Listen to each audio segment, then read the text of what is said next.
is Fox Sports Net, New York. Howie Rose, Fran Healy, Matt Loughlin with you at Shea Stadium in New York for Game 2 of this 3-game interleague series between the Mets and the Toronto Blue Jays. Third year these teams have played, and the Mets have taken 5 of the previous 7 from the Toronto Blue Jays. That number 7 train chugging towards the ballpark as the Mets continue this homestand. Over the weekend, the Boston Red Sox will be here for 3 games before the Mets head back on the road. And our umpires for tonight's game are brought to you by NAM, National Arbitration and Mediation, the most timely, cost-effective way to settle your legal disputes. Larry Vanover will call the balls and strikes with Randy Marsh at first base. Marvin Hudson, vacation relief umpire, at second, and Angel Hernandez, the umpire, at third. Mets winning last night's ball game 8-2, have now won 2 straight, beating the Yankees on Sunday night, and coming right back to beat the Jays behind Oral Hershiser last night.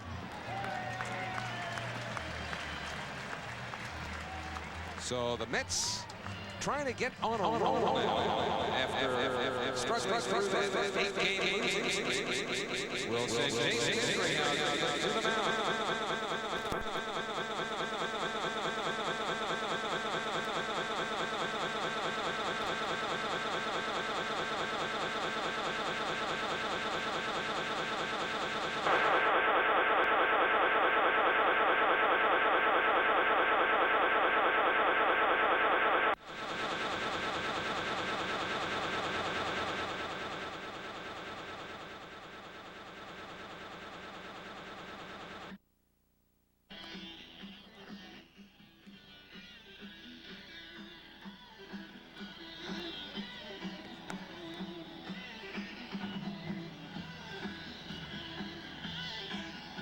Jason Isringhausen getting set for his 3rd start of the year. We apologize for the audio problems which we just experienced. Hopefully they're all out of the way.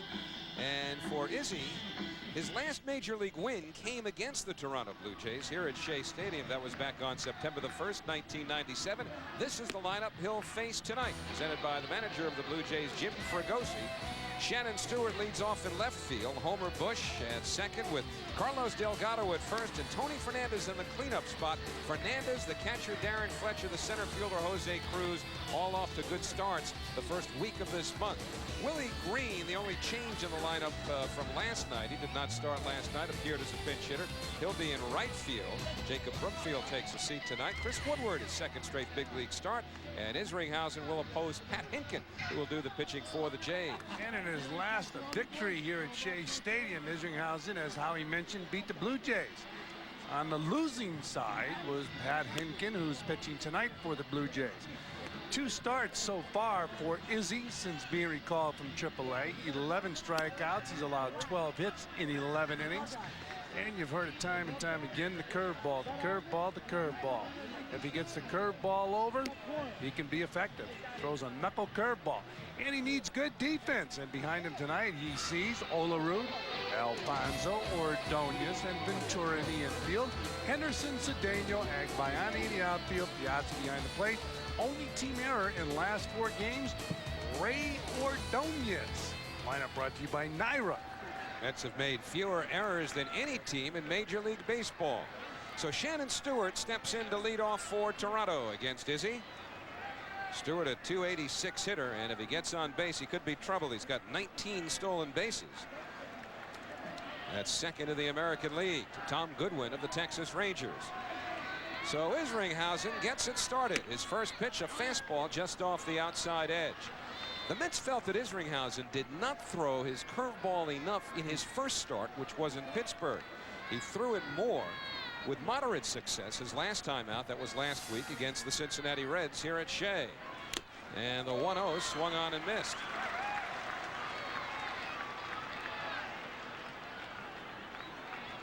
So Isringhausen trying to get into a groove now. And of course, the Mets have had the odd day off, and Isringhausen had to shut it down for a couple of days when he broke some adhesions and some scar tissue in the elbow.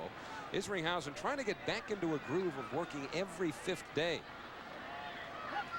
And the 1-1 swung on and missed.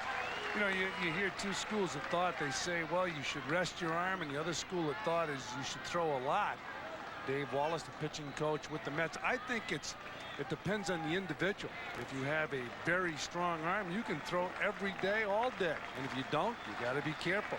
Izzy coming off of some arm surgery, has to be careful. There's the curveball, and it's in there for a called strike 3. So he threw 3 fastballs to Stewart and froze him with a hook. One man down. They call the hook the equalizer. Izzy got ahead with the heater, and then he froze Stewart. Look at the break on that curveball. And you see Stewart, his hands go out. Watch his hands come forward. Once his hands come forward and they collapse, and this is what the breaking ball will do to a hitter, there's nothing you can do. There's no power left once you collapse the hands. Rarely do you see that happen on a fastball. So Isringhausen now goes after Homer Bush, the second baseman for the Jays. And the fastball right down the chute for strike 1.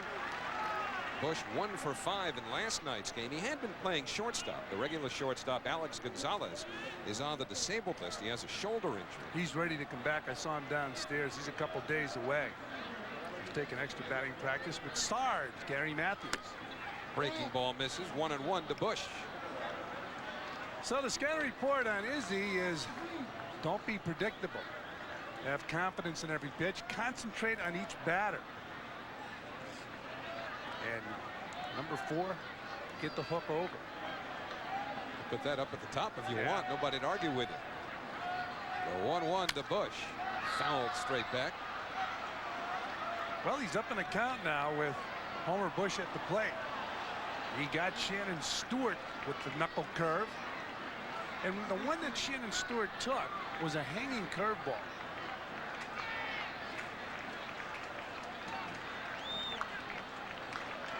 Dave Wallace talking to Todd Pratt. Dave, a highly respected pitching coach. Was a successful pitching coach with the Dodgers. The 1-2, a breaking ball, but it's just high. So the count 2-2 now to Bush. Well, he throws that hook from 12 to 6 o'clock. That just got halfway down the clock and stopped. So it was a hanger, and it was out of the strike zone, according to the home plate umpire, Larry Vanover.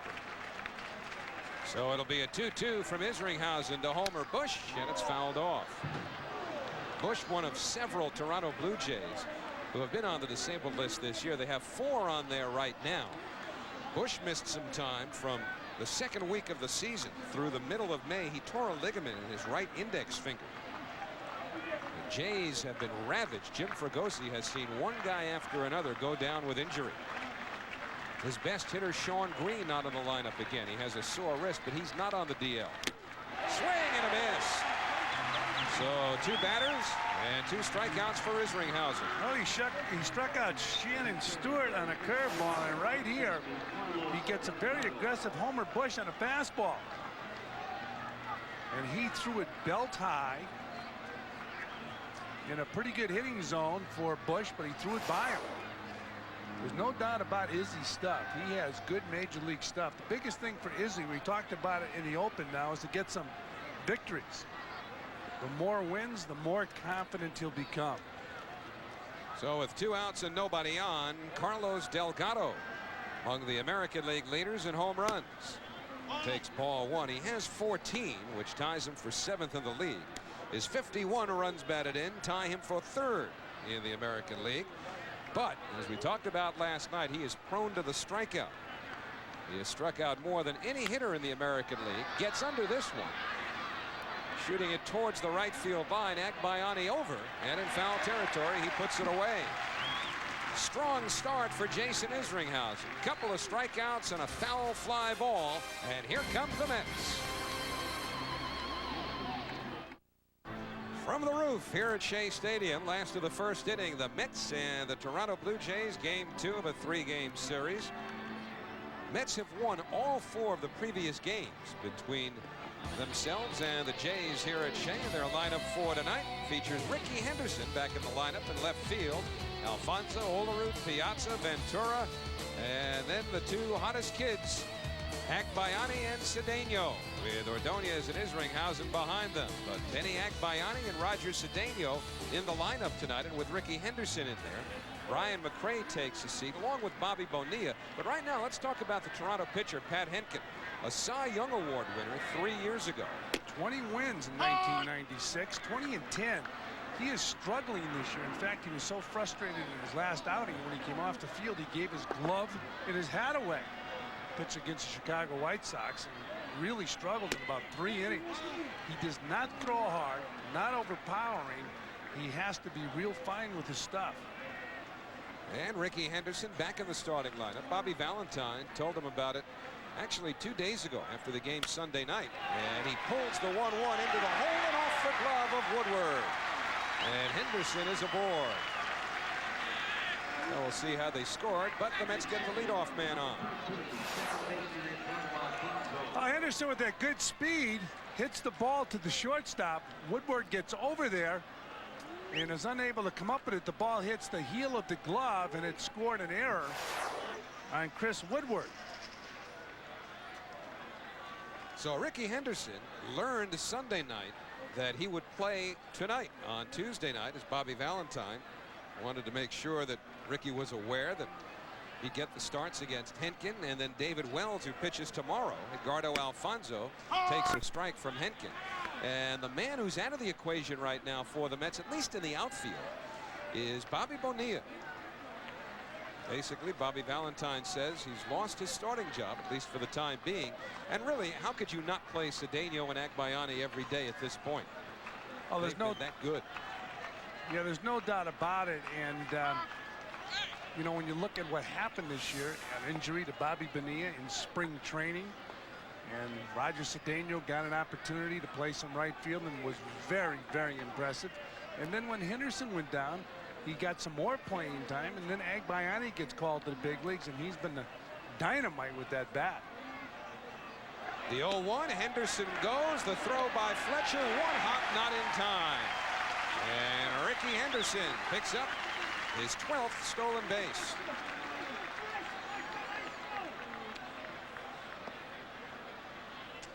So the Mets immediately have a runner in scoring position against Henkin. Well, Fletcher having trouble throwing this ball, bouncing the ball to second base, and Henderson with a good jump off first base, and that head first slide beats the throw easily.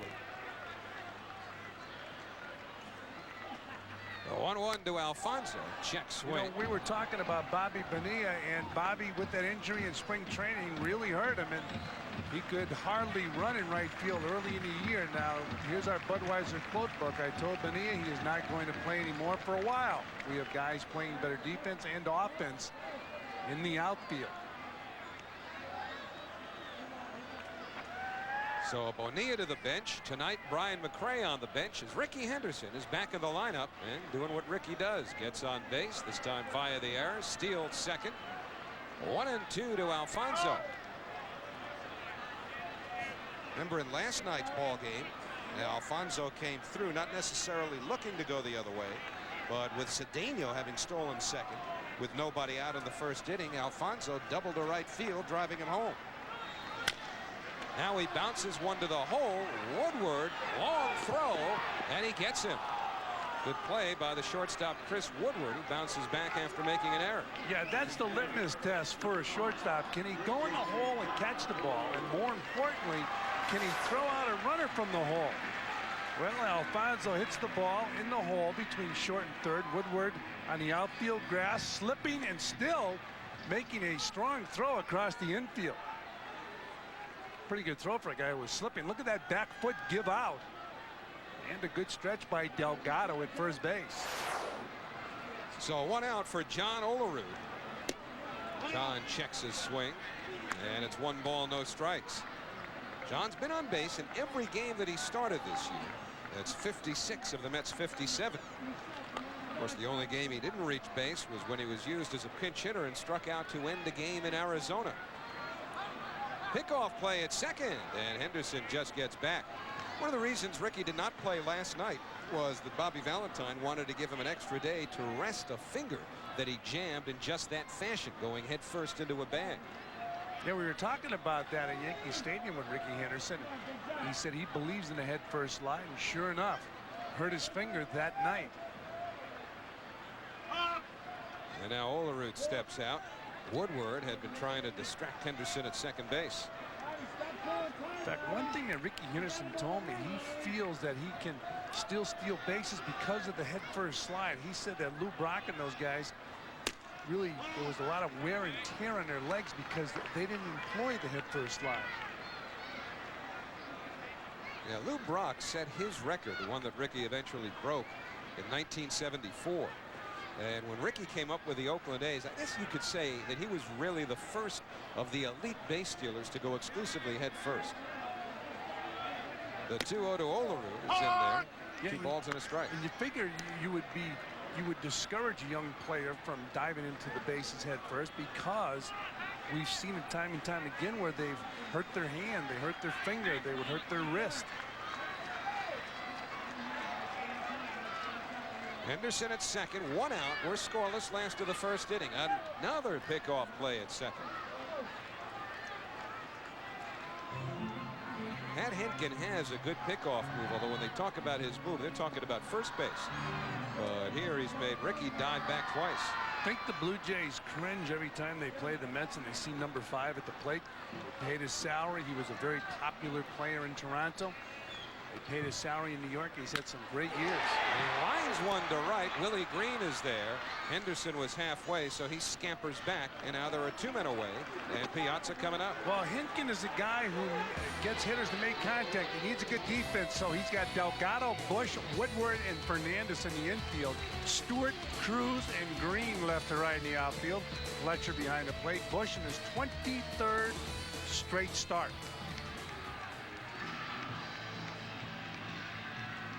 So now it's Piazza who brings a 12-game hitting streak to the plate. Mike hit a home run last night, which was matched by Benny Agbayani a little bit later. Agbayani had 2 dingers, and Piazza won last night. 0-1 now to Mike.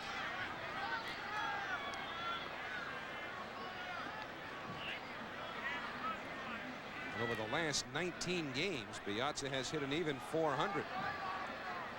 With runners in scoring position, less than a buck.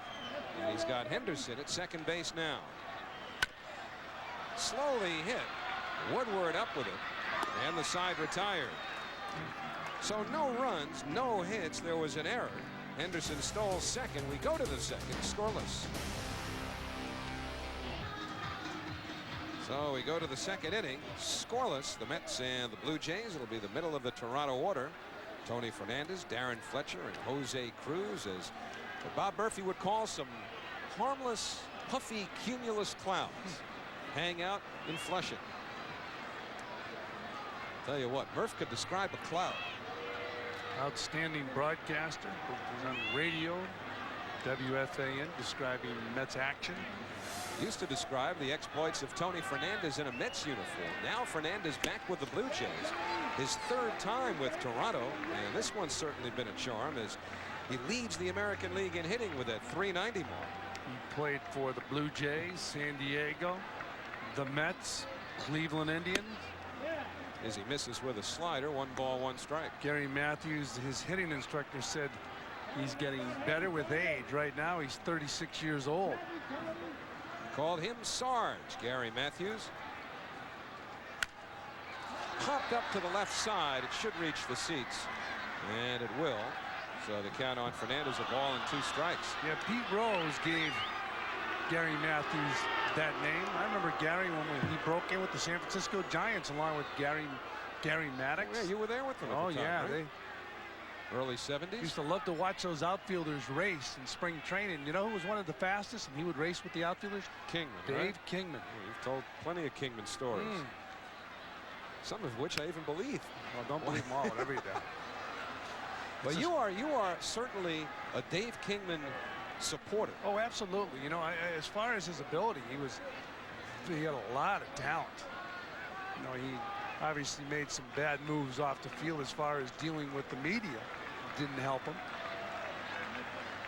And the 1-2 on the way to Fernandez, swung on and missed. So Isringhausen has struck out 3 of the first 4 he's faced. One away here in the second. Tony Fernandez is having an outstanding season, walking back to the dugout now after swinging through a heater. Coming into the action this year, Fernandez with a .285 batting average, but he's hammering the ball this year, and he swings right through this pitch. So far, Isringhausen has had a good fastball, and he gets the curveball over. Now he goes after left-hand hitting catcher Darren Fletcher, and just misses the outside corner with a fastball. Fletcher suffered what could have been a pretty serious injury when he was in the batting cage first day of May in Seattle. Ball came up, hit him in the eye, suffered a displaced fracture, and was on the disabled list virtually all of May. Inside, 2-0. Jim Fregosi was kidding with Fletcher before the game, speaking of the batting cage, because Fletcher hit 3 straight balls over the right field fence. He said, somebody throw him a hook. He should get one tonight. It's this one in the air to left field. Henderson to the warning track, and there are 2 men away.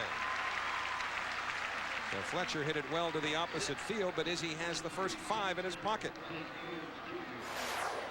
So Izzy throwing strikes. He's getting the fastball over, and to Fletcher, he throws the ball on the outside part of the plate. Fletcher with a good swing, hitting the ball to the warning track, and Henderson making the catch.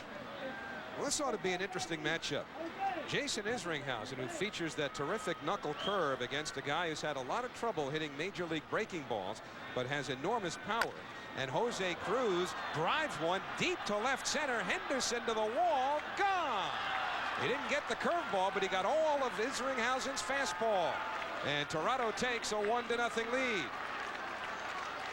Well, Izzy got that fastball up and out over the plate. It's been a struggle for Cruz with the breaking ball, is how he said. He's been striking out a lot, and Izzy challenged him with the first pitch through the fastball up and out over the plate, and Cruz hit that ball a long way. So 1-0 Toronto. Willie Green, the right fielder, who also has some pretty good power, takes ball 1. Take a look at the fastball that was up to Cruz. That high leg kick, he was right on it. Hit that ball a long way the opposite field. Green takes a strike. It's 1-1. So Isringhausen gives up his 3rd home run. The 8th of the year for Jose Cruz. There's the breaking ball, but it misses. 2-1. Green really struggled defensively last year as you look at Jose Cruz Jr. But back in '97, he had 26 home runs and had 91 RBIs with the Cincinnati Reds. But his throwing problems really hurt him last year in Cincinnati. Slowly hit. Olerud there. Waves off Isringhausen and takes care of business. So 1 run on 1 hit, the home run by Cruz. And in the middle of the second here at Shea, this swing has Toronto in front.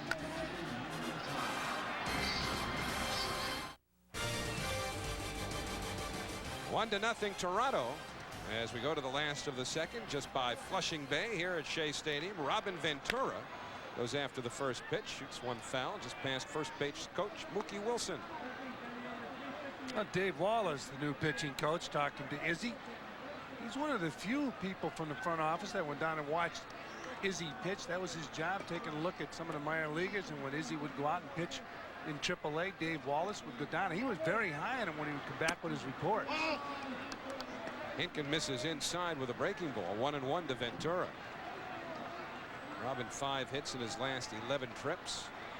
Of course, saw Hinkin with more regularity when he played for the Chicago White Sox. Hinkin with a nice change up there. He features a breaking ball and a good straight change. We talked about his last outing. After about 3 innings, he was knocked out. He threw his glove and his hat in the stands as he walked off the field. And Ventura goes down on strikes. So Hinkin gets the first out here in the second inning. Baseball fans, interleague play returns to Shea Stadium on Friday, this Friday, June 11th, as the Mets face the Boston Red Sox. And guess who's going to be in the house? Ted Williams. He'll throw out the ceremonial first pitch. The Mets will honor the greatest hitter in baseball with a pregame ceremony, and the special guests will include Baseball Hall of Famers including Yogi Berra, Ralph Kiner, Tom Seaver, and Bob Murphy, who was the voice of the Red Sox between 1954 and 59. Benny Agbayani takes a strike. Let me give you that number once more for tickets. 718-507-TIXX. That's 718-507-TIXX. Agbayani grounds one to the shortstop Woodward. And quickly, 2 Mets are retired here in the second.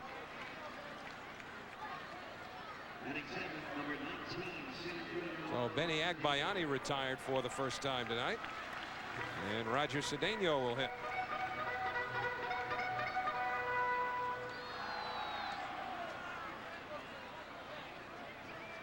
Pat Hentgen last year suffered some physical problems, which probably took about 5 miles an hour off of his fastball. At least that's what the Toronto people seem to think. He's been healthier this year, but last year he had an elbow problem in spring training, and then shoulder tendonitis down the stretch. And so Mel Queen, the Toronto pitching coach, has had to monitor Hentgen pretty carefully.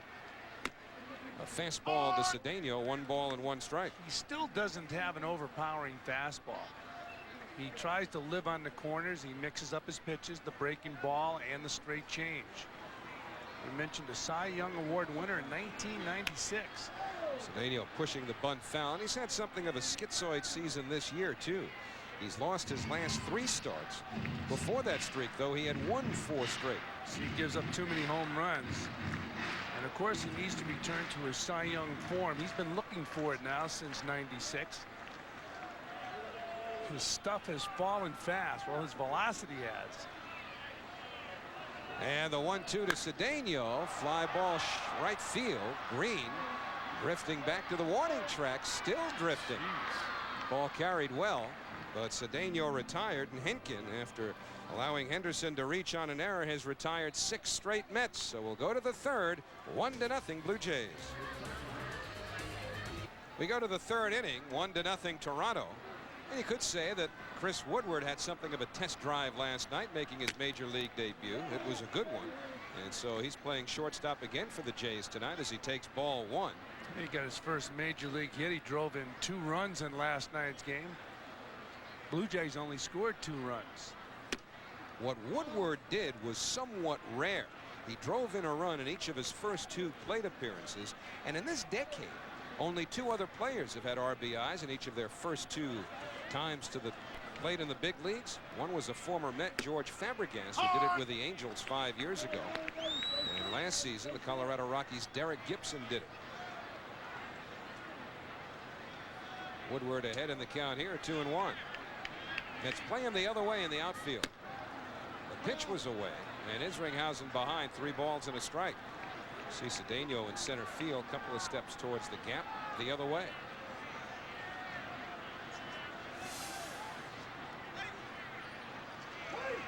And the 3-1 pulled foul.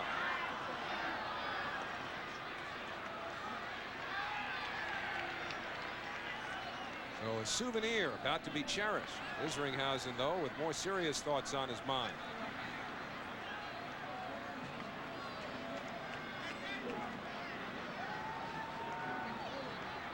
And the payoff pitch to Woodward. Ordonez. And there's one away. This copyrighted telecast is authorized under television rights granted by the New York Mets solely for the private non-commercial use of our audience. Any publication, reproduction, retransmission, or other use of the pictures, descriptions, and accounts of this game without the express written consent of the New York Mets and Fox Sports Net New York is prohibited. Remember what they did to Izzy's glove?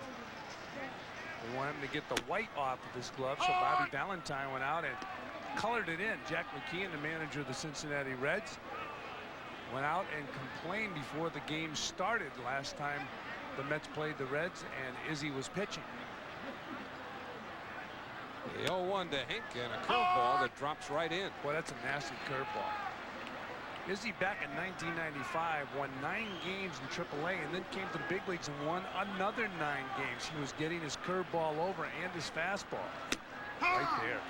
So the American League pitcher Pat Hentgen in unfamiliar territory, his first plate appearance this year, called out on strikes. 4 strikeouts now for Isringhausen. In your first plate appearance, you don't want to see a curveball the way Izzy threw that second strike. In fact, you don't want to see a curveball at all.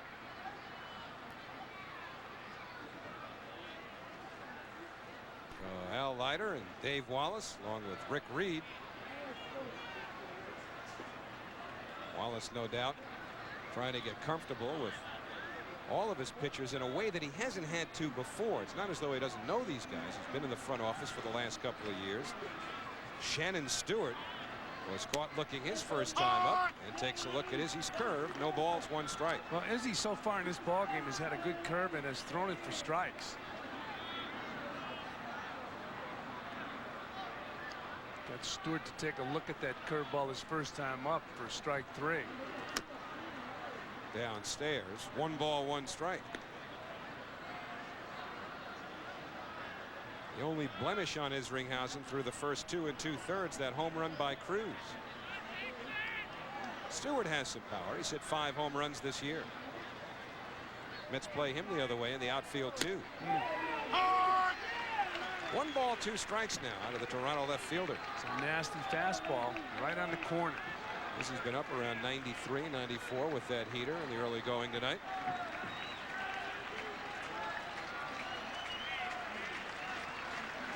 And the 1-2 pitch to Stewart.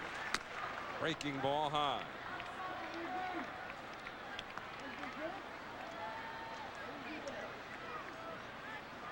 I'm sure Stewart realizes his first time up, he got that curveball and took it for a strike. Took it for strike 3. Sure that's in the back of his mind right now.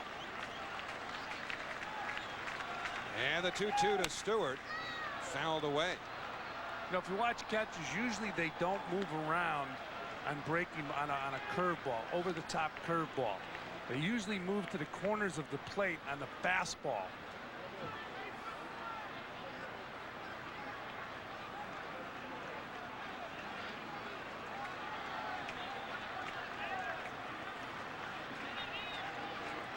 Again, it'll be a 2-2 pitch.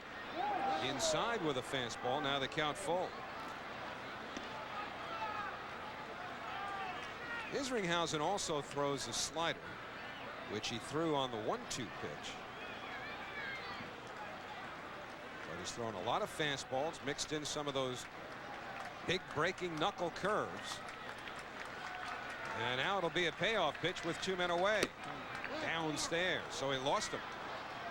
Isringhausen was ahead 1-2, but he walks his first batter of the night. Yeah, you got to watch out because Stewart has 19 steals. Yeah, we talked about it last night. If for a guy like Stewart or a guy like Cedeno, you want to make them hit the ball to get at. You walk them, you get a problem. It's almost like giving up a double. And Stewart right now has to try and steal. He has to get in scoring position for Homer Bush. Bush struck out his first time up. As you mentioned, how he had the 19 steals, so you're going to make Mike Piazza throw him out. Oh, they pitch out, but nothing's on. So it's 1 ball, no strikes to the Toronto second baseman. Terry Bevington, the third base coach, flashing signs across the infield to Shannon Stewart. Well, a lot of times, most of the time, you won't call 2 pitch outs in a row. If you have a real good control pitcher, you can do it. But you don't want to put a young pitcher in the hole. He's in the hole right now, 1-0. It's also a good situation for a runner to take off. And Stewart does take off. Bluff on the bunt. The throw by Piazza, not in time. And Stewart has his 20th stolen base. A pretty good throw from Mike Piazza. He's not happy. He made a good throw and he didn't get the runner at second base. Stewart with a good jump. And watch Homer Bush. He squares and brings the bat back. Good throw, but Stewart beating the throw. When you're catching, you're here, take another look at the tag at second base. Stewart getting in there ahead of the ball and the glove. Well, what about this? How much does that fake bunt distract Piazza? Oh, I'll tell you, catchers don't like that because, and Rod Carew used to have it down to perfection. He would bring that bat right back and block your view of the ball. I don't think Homer Bush blocked his view, but what happens is when they bring the bat back, it takes away your quickness. You can't aggressively come out of the chute. You got to wait back because the bat's keeping you back. So Piazza's throw was just to the shortstop side of the second base bag. Ordonez made a good play to bring it back, but with Stewart's speed, he was in there. I'm telling you, to get these base runners today, the real good base stealers, you got to make perfect throws. No such thing as just getting it down there in the area and having the infield and make the tag, you got to make a perfect throw to get these guys. Hit in the air towards the left field line. Henderson over. So is Ventura, but this one winds up a few rows in. And it's unfair to compare catchers today with catchers, say, 40 years ago. The running game wasn't in existence the way it is today. I mean, you would have a few guys who would steal a lot of bases, but usually teams sat back and waited to score runs with their bat. Well, how about, does the thought process of calling a game look a lot different to you in the 90s than it was even in the 50s and 60s because of, well, I would say the advent, if you will, of the stolen base? You know, it's funny. Back in the 50s and 60s, you still had base stealers, and, you know, catchers would tend to go with that fastball with base stealers on first. Now, pitchers are well aware of it. You get a guy like Cedeno on first base. If you're a catcher, you don't want to be calling a slow curveball. But the pitcher's aware if you're calling only fastballs, and you know what? He's going to complain about you. And the 2-1 to Bush. He lays off. So Isringhausen misses with his slider, and he's behind 3-1. But the most important thing is to get the hitter, and you don't want to be sitting on fastballs because of runners on first base. But again, it's unfair to compare the catchers today with the catchers 40 years ago, because a lot of those guys couldn't throw, but there weren't that many base stealers. So it'll be a 3-1 pitch to Bush with first base open. Delgado on deck, and a pitch fouled away.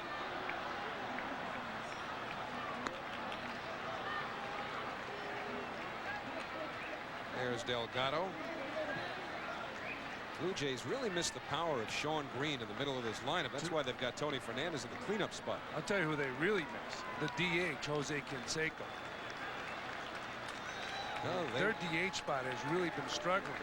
And Canseco once again having a great season with his bat. He was their DH last year. The count full to Homer Bush. Stewart at second with 2 outs. And Izzy deals. Outside, ball 4. So after getting the first 2 here in the 3rd inning, back-to-back walks with a stolen base sprinkled in. And now Carlos Delgado, who flied to right his first time up. If you're going to start walking hitters, you never want to walk a hitter, but if you're going to start walking them, you don't want to walk them up in the top of the lineup where you end up facing Delgado with a runner in scoring position. It seems to me, Howie, that the walk tends to bother the pitching coach and the manager, even more so than a pitcher giving up a home run. Where the pitcher himself, the home run would bother more than the walk. It's funny, Dave Wallace was a pitcher. I'm sure the home run bothered him. Now he's a pitching coach. The walk bothers him more than the home run. So the first pitch to Delgado. Inside, 1-0. Well, you fall behind on a guy like Delgado, you got to challenge him with your fastball. On deck, you have Tony Fernandez, who has been red hot with his bat. Talking to Gary Matthews, he feels that the loss of Canseco has affected Delgado because they would bat 3rd and 4th. Now you get Tony Fernandez batting 4th. Low, 2-0. Talked about their DHs. Toronto, who of course does not have access to the designated hitter during this series in a National League park, have gotten only a .203 batting average out of their DHs, and Delgado prone to the strikeout here. But Izzy behind him, 2 balls, no strikes.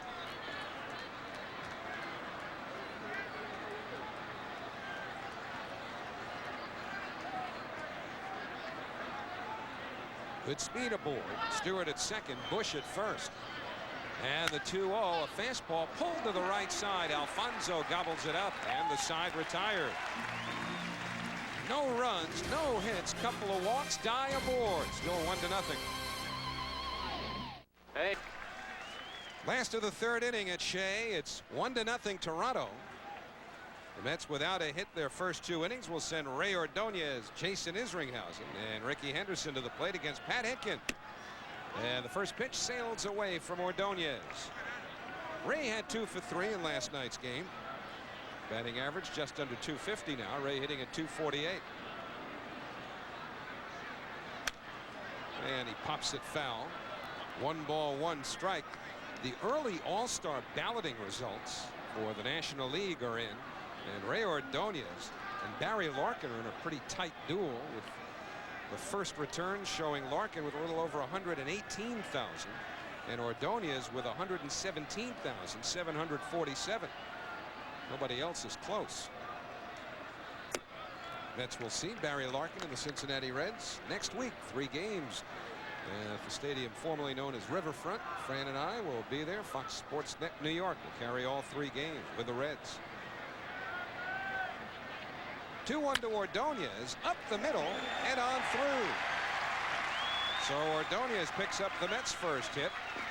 And before Jason Isringhausen steps into the batter's box, let's check in with Matt Loughlin. Matty? All right, Howie Rose, thank you very much. I'm joined by Rusty Staub, who was the man who put together, well, since 1985 he's put it together, a picnic that benefited the New York Police and Fire Widows Children's Benefit Fund. And 1,300 people here today. You've had it going since '85. Rusty, how come this particular benefit?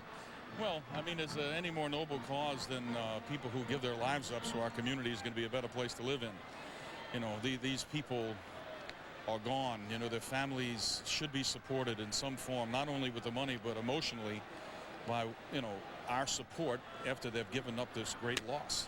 Well, obviously, it's a great cause. You've been involved since '85. You have a dinner in the winter, the picnic here in the spring. You were telling me before, how much money have you contributed?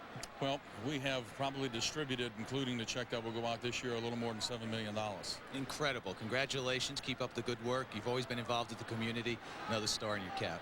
Thanks. Let's just get a win here tonight, too. Well, that'll be good for the Mets, too. Fellas, back to you. Well, Rusty was being modest because that's a lot more than just a noble gesture. Raising over $7 million as well as a whole lot of spirits. Isringhausen gets the bunt down, and Fletcher's throw gets away. On his way to third is Ordonez. And the Mets have runners at the corners with nobody out.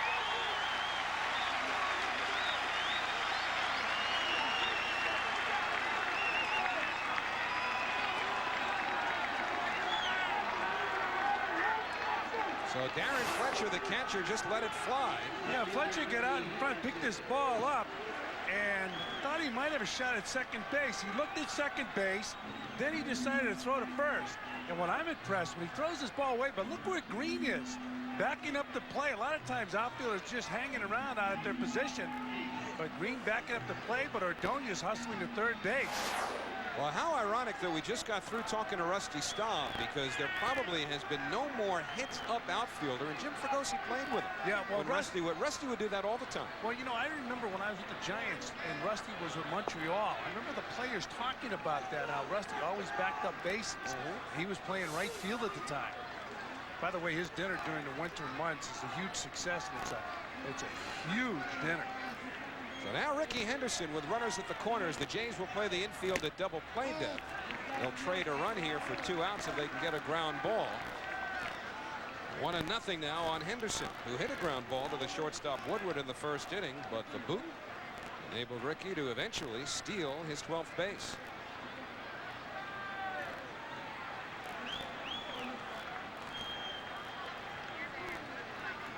A pickoff play at first, and just getting back is Isringhausen.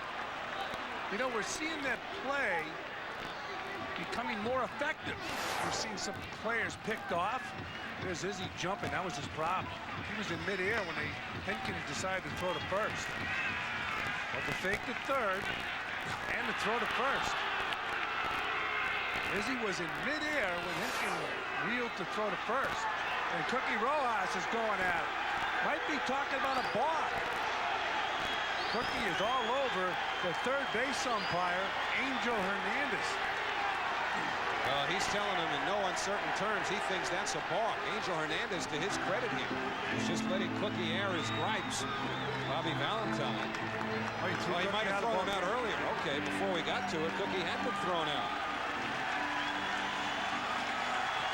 So Angel Hernandez doesn't see the balk, but Cookie was adamant about it to the point of getting thrown out of the ball game.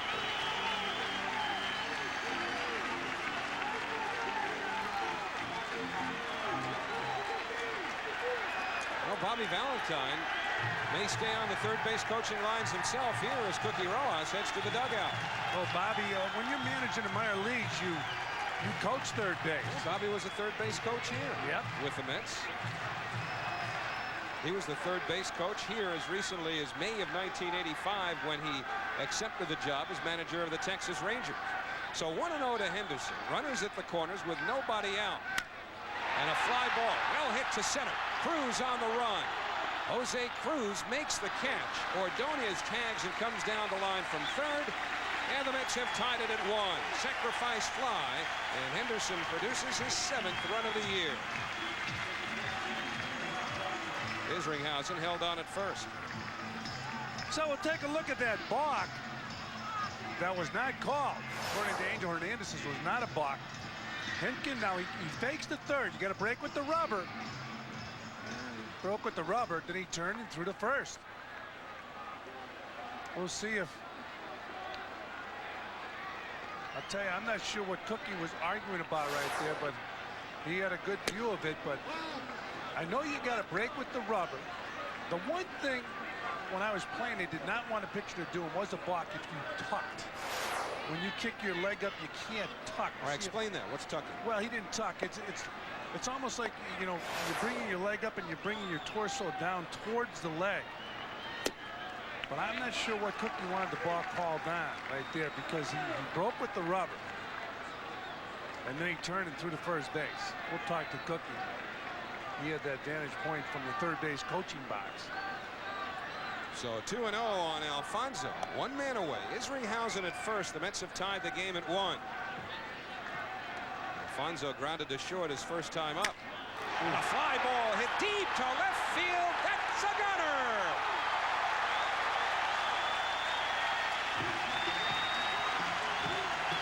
Number 8 for Alfonso, and the Mets are leading by a score of 3-1.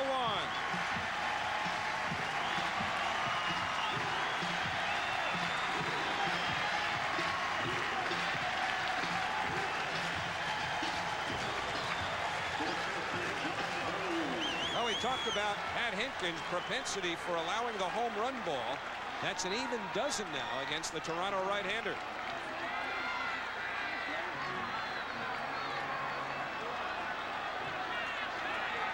So the Mets with 3 in here in the 3rd inning, and John Olerud takes upstairs 1-0. Well, Edgardo Alfonso turns on this pitch. They want the ball outside. It's over the middle of the plate. Alfonso hit that ball a long way. We've seen him turn on balls from the middle of the plate in.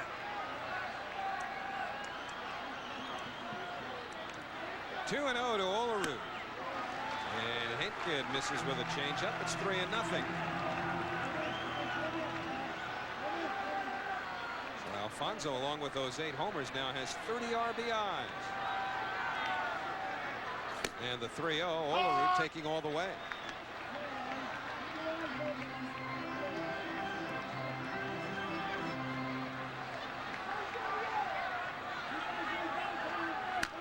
Fouled away, full count. Ordonez led this inning off with a base hit up the middle. Isringhausen just wanted to sacrifice him over, but the catcher Darren Fletcher threw the ball away, and Ordonez went to third. Yeah, I thought Darren Fletcher had a shot at second base on that bunted ball. He picked it up, threw it to first base, threw it down the right field line. Inside, ball 4. So Hentgen issues his first walk, and that'll bring up Mike Piazza.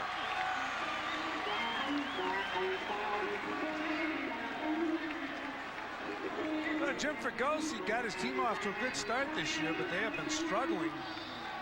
They've had a lot of injuries. They felt when guys went down, they didn't have guys that could pick them up coming off the bench. This guy can pick you up. Piazza with a 12-game hitting streak. Takes outside, 1-0. His 12th game was last night when he hit that home run over the left field wall.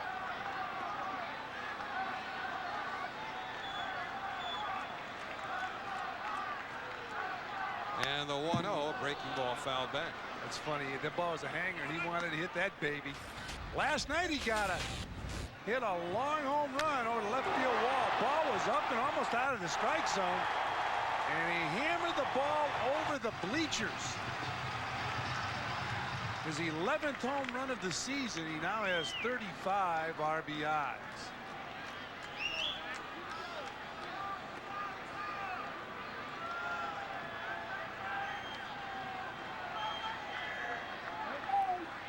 A 1-1 hit in the air, center field. Jose Cruz called off by the right fielder Green, and in right center field he puts it away for the second out. Mike was telling me before the game when Agbayani had his arm around him in the dugout last night, he was just kidding with him. Thought he was giving Mike some hitting tips. Mike was in there watching video today. Big plus having those video machines in the clubhouse. There's Benny Agbayani. Benny on deck now with Robin Ventura in the box. Quick throw to first. And John Olerud back safely. Ventura was caught looking his first time up.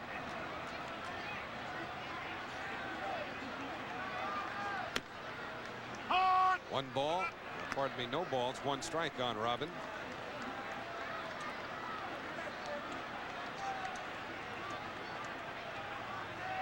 The Mets have given Isringhausen a 2-run lead here with 3 in here in the third inning. Ventura out in front, and so is Hentgen now. No balls and 2 strikes. Hentgen's thrown a lot of changeups tonight. Told you about those various arm injuries he had last year, compromising his velocity some. He's throwing more breaking balls than I remember seeing him throw earlier in his career. Changeups as well as curves. The occasional slider. 0-2 still to Ventura with Olerud a base runner at first.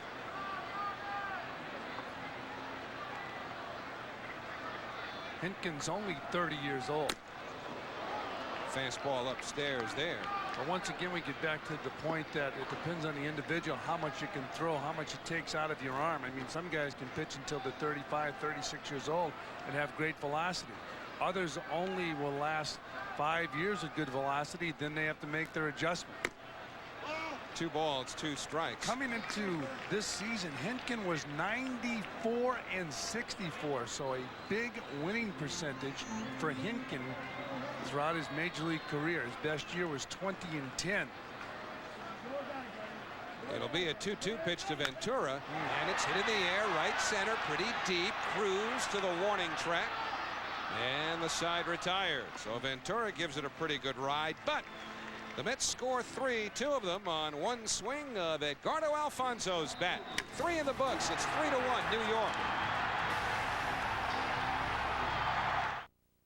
Well, all roads lead to the Aflac trivia question as we go to the 4th inning. The Mets leading the Blue Jays 3-1, and we're going to take you back to the very beginning.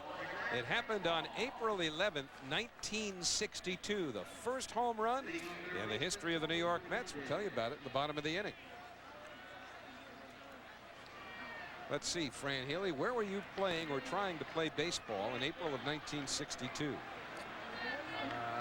High school. Holyoke High School. I was trying. And they were watching you pretty closely. They were throwing the breaking ball then also. Well, Jason Isringhausen and his curveball have a 3-1 lead over the Jays. Tony Fernandez struck out his first time up. And Izzy in front now. No balls, 1 strike. We were talking last night about the impact Fernandez has had on shortstops, major league shortstops. He used to be very conservative defensively, get in front of the ball, throw the ball to first base. Well, he put some sizzle in it. He entertained when he caught the ball and threw it.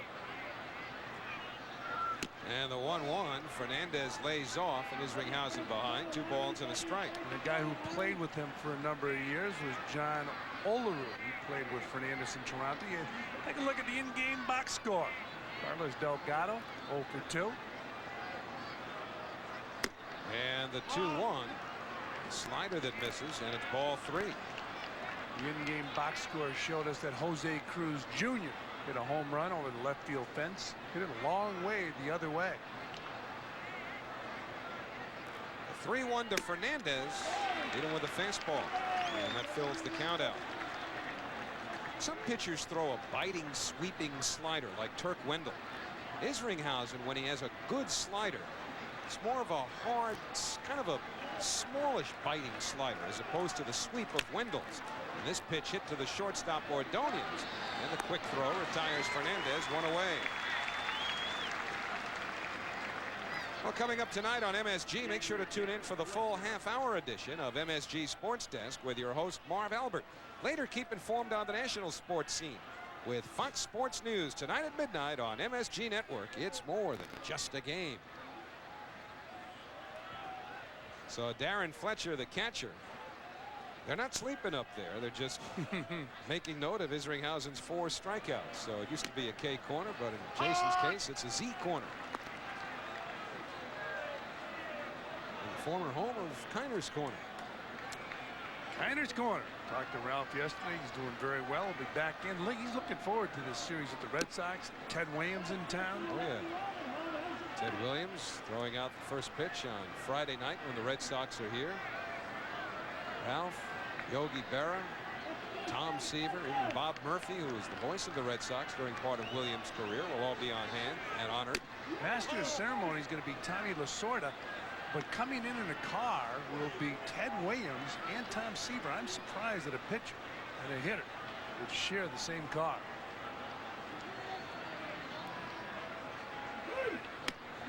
Ball 3 to Fletcher. Well, let's see. How many hits did Williams have? With all the time that he missed. 5 years he missed in the military. Ralph was also a fighter pilot. 3-1 to Fletcher, fouled back to the screen. So another full count as it was to Fernandez. In fact, Ralph was telling me, I forget the name of the movie. I guess An Officer and a Gentleman was the training he went through. He said the movie was perfect. He said the only thing that didn't exist, he said, Deborah Winger. Yeah, he said, was women. He said, you're too tired at the end of the day. He said, you needed your sleep. Only Ralph. 3-2 to Fletcher. And that's in there for a called strike 3. So Izzy hits the inside corner with a fastball, and he now has 5 strikeouts. You set him up, and then he goes down and in with the heater.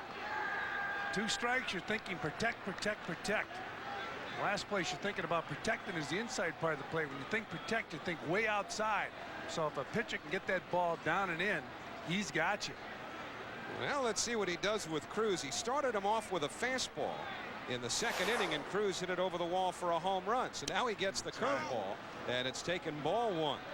Remember that number 2 is the pitch Cruz has seen separate him from becoming from being a serviceable hitter to becoming a real good one. Now behind in the count, does he throw him another hook? Nope. Pretty good location right there with that fastball. 2 balls, no strikes to Cruz with 2 outs here in the 4th, and the Mets leading 3-1. Yeah, there's no doubt about it. The most difficult pitch to hit in baseball is the breaking ball. Outside, 3-0. Like a 2-seam fastball that ran away from Cruz. The ball he hit out was the 4-seamer. Had that true carry on it, and Cruz hit it over the left field wall. 3-0 to Cruz. Downstairs. So Isringhausen walks his 3rd batter as he issues the freebie to Cruz on 4 pitches. And left-hand hitting Willie Green will be next. So Bobby Valentine, for the time being, has added the title 3rd base coach to his duties. I remember when Tommy Lasorda, who's a very close friend of Bobby Valentine's, would go out and coach 3rd base just to change the Dodgers' luck.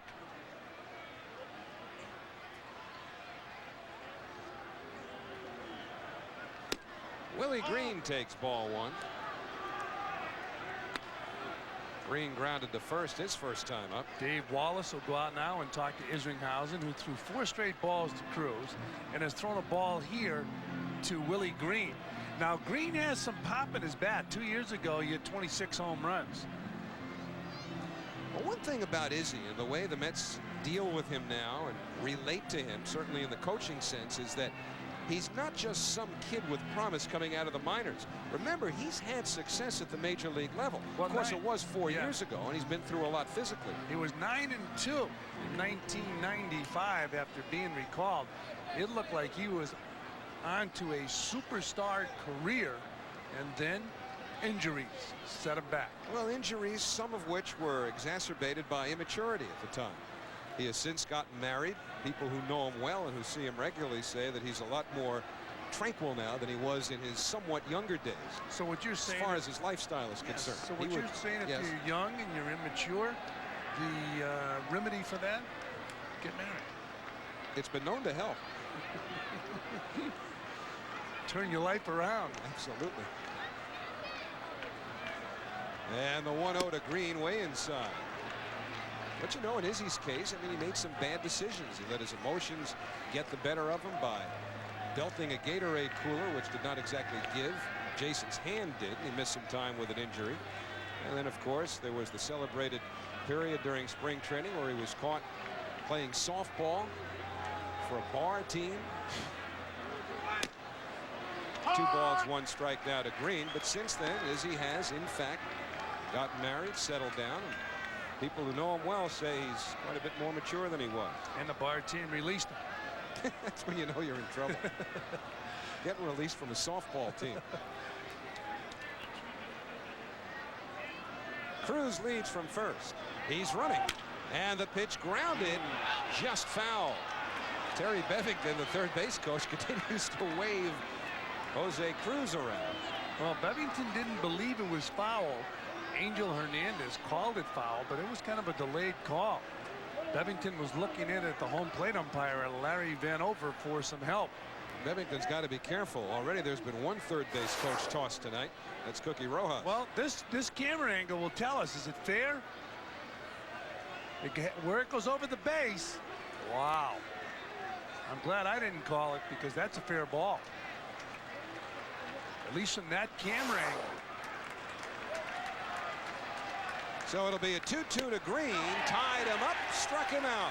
And the side retired. 6 strikeouts now for Jason Isringhausen. And in the middle of the 4th here at Shea, it's 3-1 New York.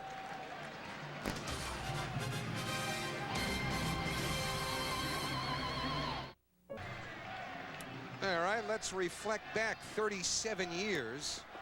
And just about 2 full months now to April 11th, 1962. The first homer in Mets history by the late Gil Hodges off of Larry Jackson.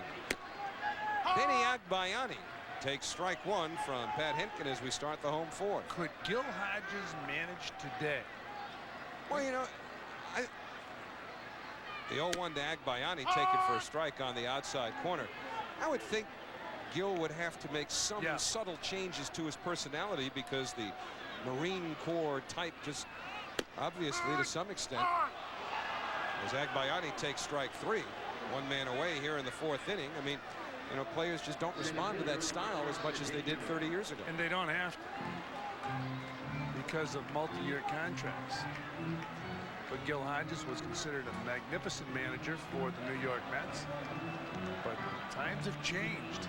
Yeah, but you know, that's also to suggest that Gil would have been so rigid as to not have changed himself. And sadly, we'll never know, but you know, Gil Hodges' background as a baseball man seems to indicate that he would have been at least somewhat malleable in terms of his personality. As you look at our New York Life in-game box score, home run by Edgardo Alfonzo. Low, 2-0 to Cedeno. Roger flied to right his first time up.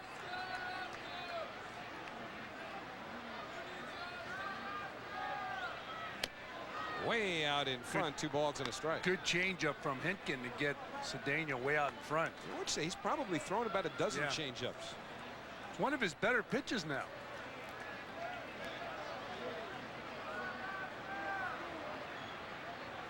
And the 2-1 driven to straightaway center. Cruz was playing shallow, but he gets back in a hurry.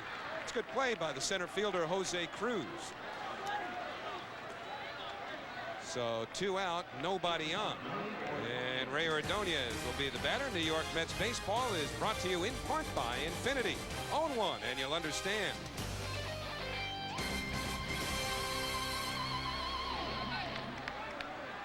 So with 2 away, Ordonez, who singled and scored his first time up. Fouled back. Well, I wonder about certain personalities. You talked about Gil Hodges, and will he be able to succeed as a manager? I mean, Dick Williams, I suppose, was somewhat similar in style to Hodges. Same type manager. But didn't Gil give more of a calm, laid-back impression than Williams, who seemed somewhat more volatile? Yeah. deep to center by Ordonez, and Cruz won't reach this one. Ordonez on his way to second. He's going to try for three. Now puts on the brakes, and he'll go back to second as the relay throw comes into third. That was a good move by Ordonez because he was on his way around second base, and Woodward just took that ball as the cutoff man, really without looking, wheeled and threw a perfect throw to third base. They would have gotten Ordonez, but luckily for Ray, he was able to put on the brakes a quarter of the way to third base. Cruz chasing that ball down. And John McGraw, manager of the Giants, came up with this idea for the cutoff system, and it's still working. As Woodward makes the catch, Ordonez had the ball in front of him. It's his call. You can't rely on the third base coach. So Bruce Benedict said, you get the ball in front of you, you make the call. You see Bruce Benedict, hands were down. When the ball's in front of you and you're the base runner, you make the decision. Isringhausen fouls it back, 0-1. Bruce Benedict having replaced Bobby Valentine on the third base coaching lines this inning. No disrespect to John McGraw, but that was brain surgery. Somebody would have come up with that relay system eventually. And now Isringhausen will try and get himself an extra insurance run. It's 3-1 New York. Ordonez leads from second, and Izzy goes to the right side. Bush throws him out, and the side retired. So the Mets leave Ordonez at second, 4 in the books. And Izzy will get the glove, head back to the hill with a 3-1 lead. Jason Isringhausen, how it changed his life around when he fell in love and got married. Well, once again here at Shea Stadium, a proposal. So Joe and Tracy are going to get married. I believe Tracy said yes. Which means Joe's life is going to be put in order within a short amount of time. He had his Met jersey on. Well, up on the Diamond Vision board, they showed a young man here at Shea Stadium proposing to a young lady, and she immediately said yes. She was in tears. We're assuming those were tears of joy. And she took the ring. She did take the ring. Tears of joy. And as we go to the 5th inning for the play-by-play, here is Fran Healy. All right, Howie, and Chris Woodward steps in and takes ball one. A lot of proposals out here at Shea Stadium. A romantic atmosphere. Well, that's a new plug. So in other words, what you're saying is if you're thinking of getting engaged, come on out to the ballpark and do it here. Get some good seats. Pop right up on that Diamond Vision board. Foul out of play. It's 1 ball and 1 strike. Aptly named if you're going to display an engagement ring. Absolutely, Diamond Vision. Probably why they invented it in the first place. I don't think. They're killing me. It's a romantic evening here at Shea. No matter what. It's 1-1 on Chris Woodward. It's romantic unless they're throwing you the hook. And so far, Jason Isringhausen has been throwing that curveball. Those are the seats I had as a kid. 2-1 on Woodward.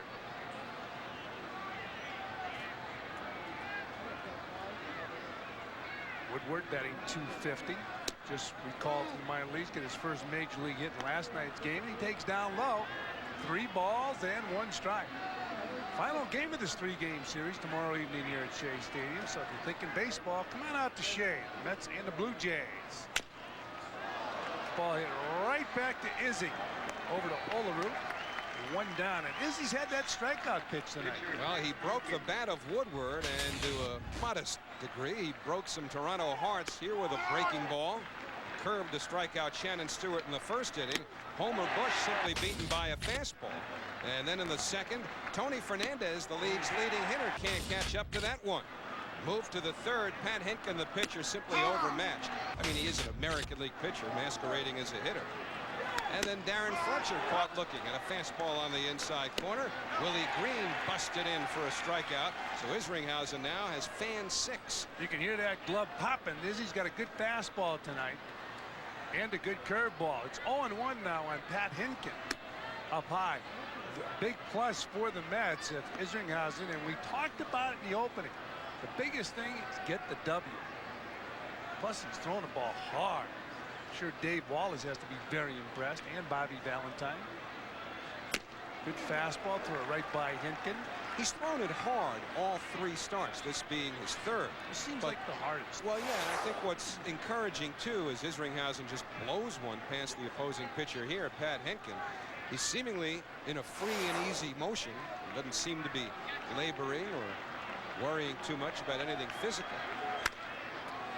And there's a bouncer up the middle.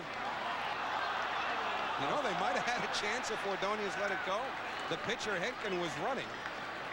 And it's not the first time they've attempted that. They actually pulled it off once this year. But you know what? I think Alfonso was too far past Ordonez to pull it off again. You have to lead him with this ball. Watch Alfonso. No, it wasn't bad. It was just a bad toss. Well, it becomes the first major league hit for Pat Henkin in 14 at-bats. I'll never make fun of an American League pitcher again. Can't. Came up with a bat. That's another. See, so who needs the DH? Certainly not Toronto. They've been struggling with the DH. So Henkin on first base. Shannon Stewart, the batter. He's 0 for 1. He's walked in his game and he stole a base. Henkin with the smallest lead in the history of baseball. There's a curveball for a strike on the corner. 0-1 on Shannon Stewart. Stewart will be followed by Homer Bush.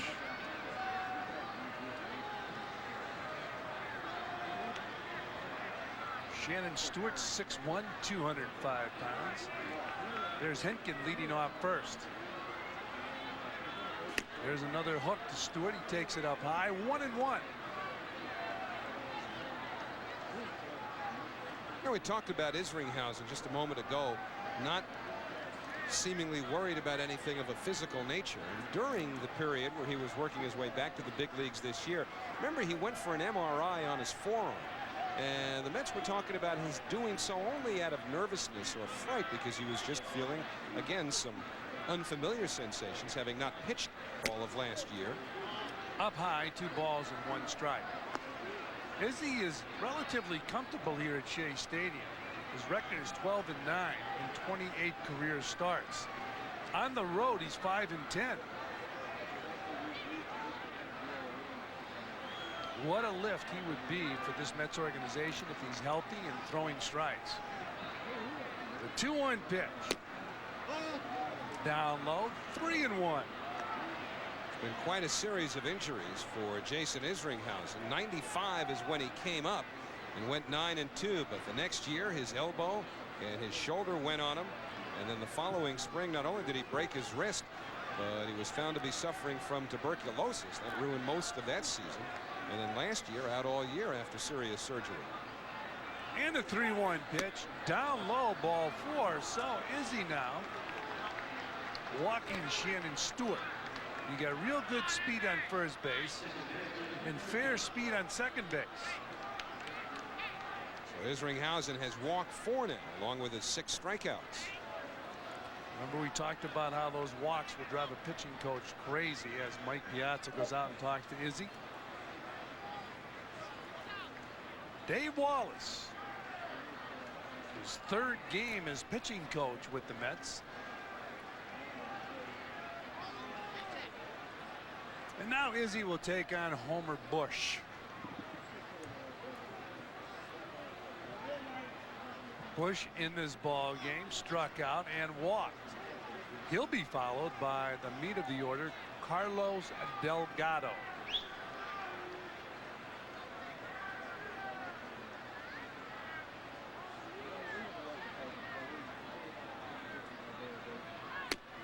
Bush squares the button, takes a strike, so it's 0-1 on Homer Bush.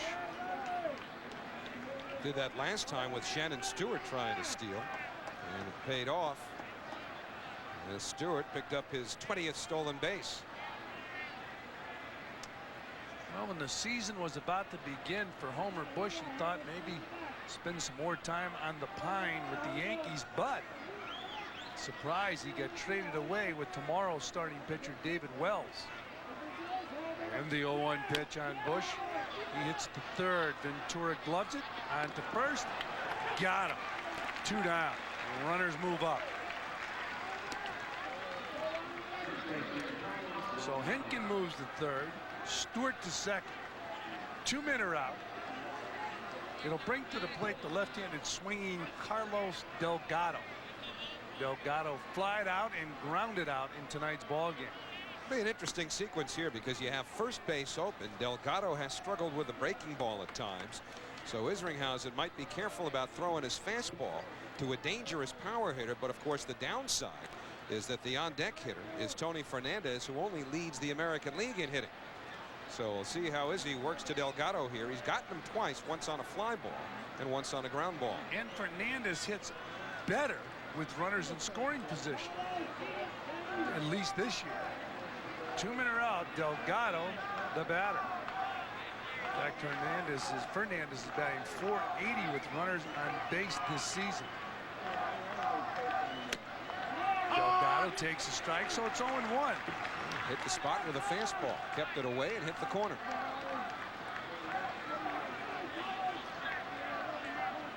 Now that he's ahead, let's see if he comes back with that hook. See Delgado with runners in scoring position, not as proficient as Fernandez. Isringhausen against Fernandez, 0-1. Should say Delgado down low. 1 ball and 1 strike on Carlos Delgado. Coming into tonight's action, the Blue Jays 7.5 behind the first place Red Sox. As you look at Henkin on third, Stewart on second. 2 men are out. Top of the 5th inning, the Mets have a 3-1 lead. So far, Izzy's been cruising through their lineup. And he'll get Delgado. Fly ball left center field. Henderson calling for it. And makes the grab. So here at the top of the 5th, the Blue Jays strand 2. They fail to score. After 4.5 here at Shea, it's 3-1 Mets. Hey, great race, fellas! Listen, pound for pound, I think you're the finest athletes in the world. All right, guys, gimme. My nephew's bar mitzvah is coming up, and it really mean a lot if you would sign this for him.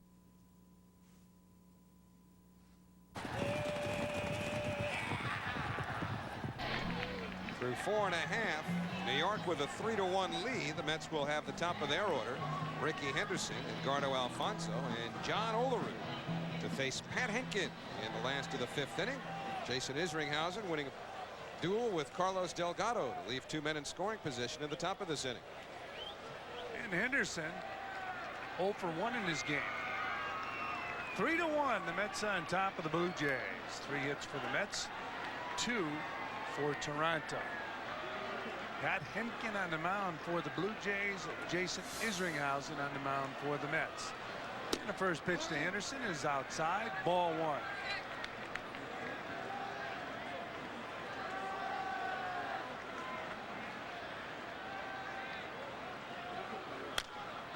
Henderson pops it up in the infield. Delgado calling for it and makes the grab, 1 down.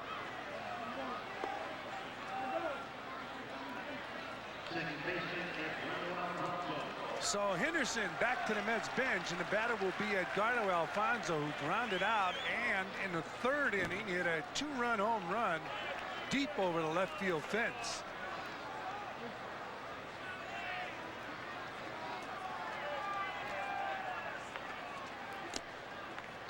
Down low, 1-0 on Alfonzo.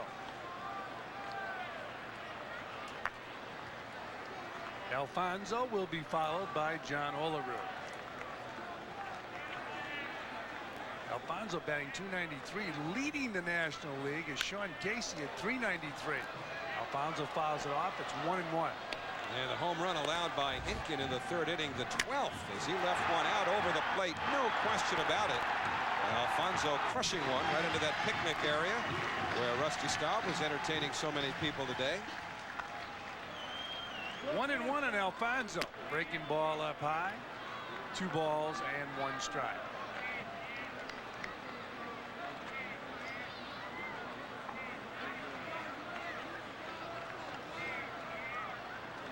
And the 2-1 pitch. Swung on and missed. 2 balls and 2 strikes. 1 man out, bottom of the 5th inning. Mets on top of the Blue Jays by 2 runs.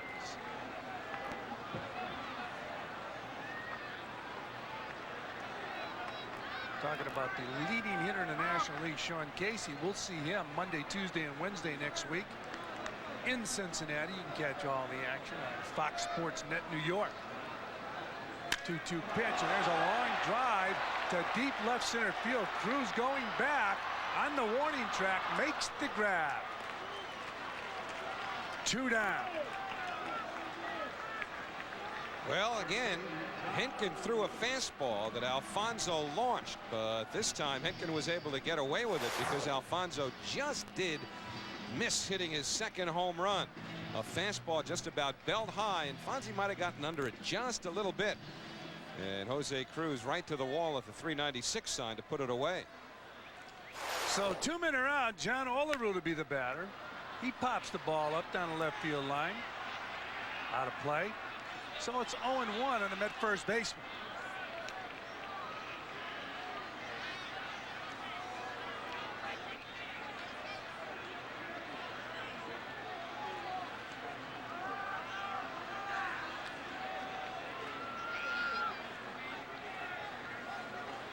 John Olerud signed with the Toronto Blue Jays right out of college. Never played a moment of minor league baseball. Boy, did he miss something. Up high. 1 ball and 1 strike. How'd you mean that? He didn't miss a thing. They don't all ride buses still, do they, in the minor leagues? No, but the lower minor leagues, I believe they still do. Double-A ball. Triple-A, they always, unless it depending on how far the trip was. 1 ball and 2 strikes on Olerud.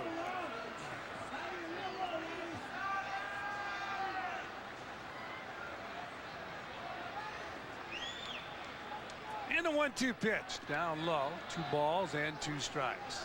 John's best year with the Toronto Blue Jays was 1993. He won the batting title with that .363 average, but he came close in every department last year.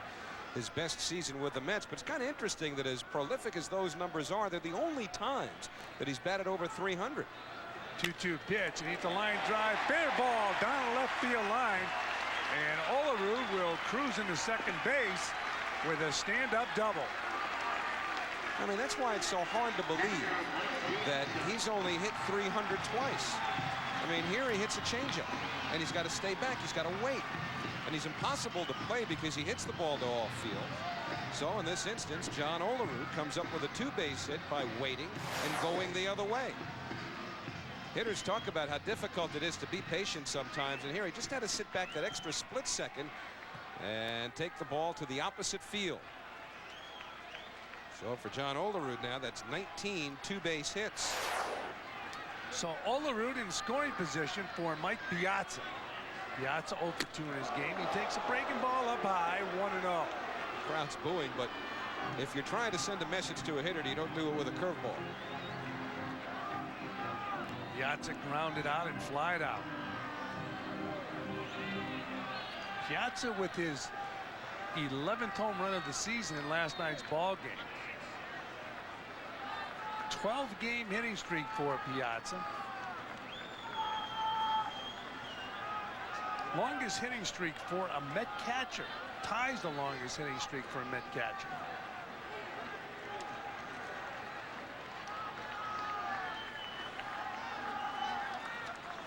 Swung on and missed. 1-1.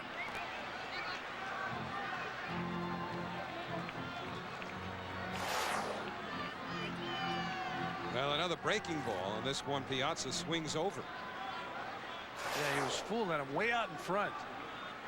1-1 now on Piazza. And there's a base hit in the center field. Here comes Olerud. And Cruz throws it into second base. It's now 4-1 New York. Great reaction by Pat Hinkin when Piazza hit that ball.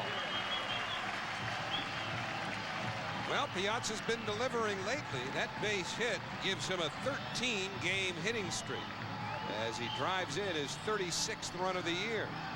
And so the Mets now give Jason Isringhausen a 3-run cushion. This looked like a changeup that just stayed up, and Piazza right on it. Ripping it into center field. Olerud easily came around to score. And Robin Ventura, the batter, fouls the first pitch back. 0-1 on the Met third baseman. 2 men are out. We're in the bottom of the 5th inning. It's 4-1 Mets. This is the Mets' 5th interleague game so far this year.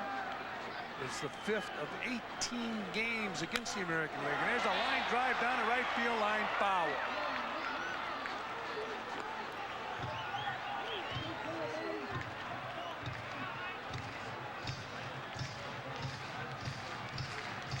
So Piazza retreating to first base. It's 0-2 on Ventura.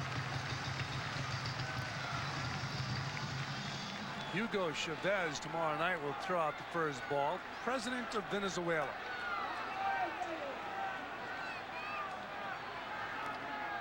And the 0-2 pitch outside. The Mets have 3 players on their roster from Venezuela. Edgardo Alfonso, Roger Cedeno, and Melvin Mora. So it should be an exciting night for those 3 guys tomorrow night. And the 1-2 pitch down low, 2 balls and 2 strikes. In fact, the game will be televised back to Venezuela. President Chavez will spend a few innings in the booth tomorrow night. Their booth.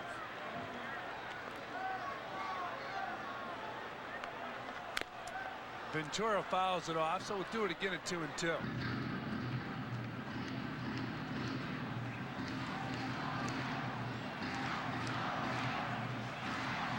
Second game of this 3-game series between the Mets and the Blue Jays. Day off Thursday, then over the weekend the Bo Sox are in town.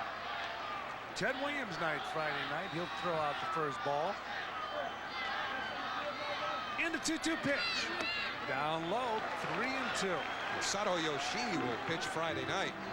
Brian Rose, who is 3-0, will go for the Red Sox.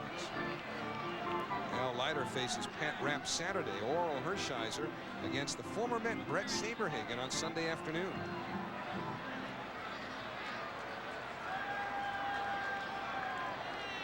Piazza with the lead. 3-2 pitch. Line drive down the right field line. Base hit. Green cuts it off. Piazza will stop at third. Ventura on first with a base hit, his first hit of the game.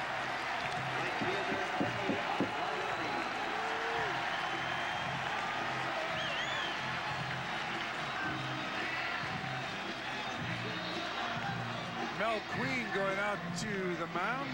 Talk to the right-hander. Hinkin has given up 4 runs on 6 hits. If they pull him out of the game, you got to hope that you're sitting behind a dugout. He might throw that glove away again. In his last outing, he got tattooed.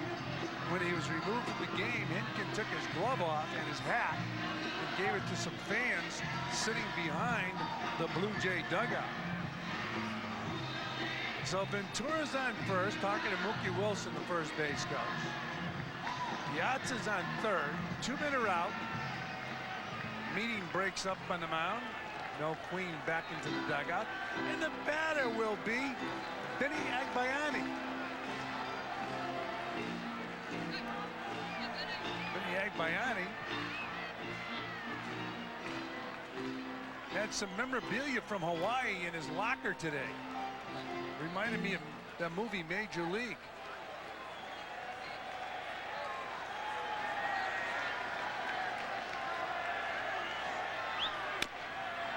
There's a ground ball to first base. Delgado takes it, and that'll do it for the Mets. They strand 2, but they pick up 1. We played 5 here at Shea, and it's 4-1 Mets.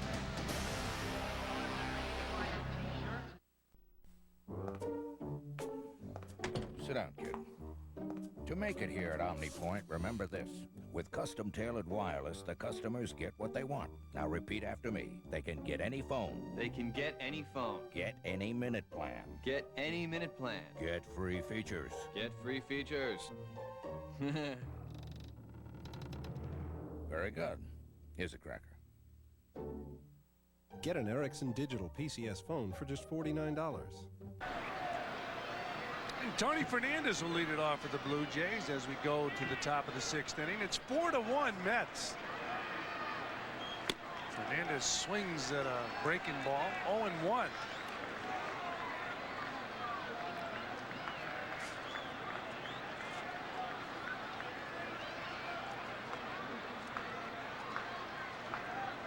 Hernandez leading the American League in hitting coming into tonight's action. He's 0 for 2 tonight. Swung on and missed. No balls and 2 strikes. Batting .390 coming into the action tonight. Derek Jeter is number 2 at .370. Former Blue Jay Jose Canseco is leading the American League in home runs with 22. Here's the 0-2 pitch. Up high, 1-2. King Griffey Jr. with 20 dingers so far this year. How about New Yorker Manny Ramirez with 68 RBIs? Wow. Here's the 1-2 pitch.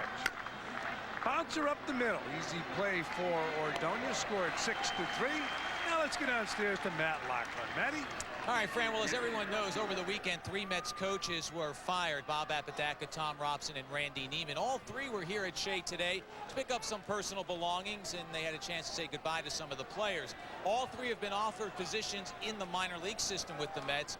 2 of them are still making up their mind, Tom Robson and Bob Apodaca, but Randy Neiman today said he has decided to accept a role. He'll work with Ray Ripplemeyer with the minor league pitchers. Fran, back to you. All right, Matty, and Darren Fletcher steps in. It's a ground ball to Olerud. He takes it himself.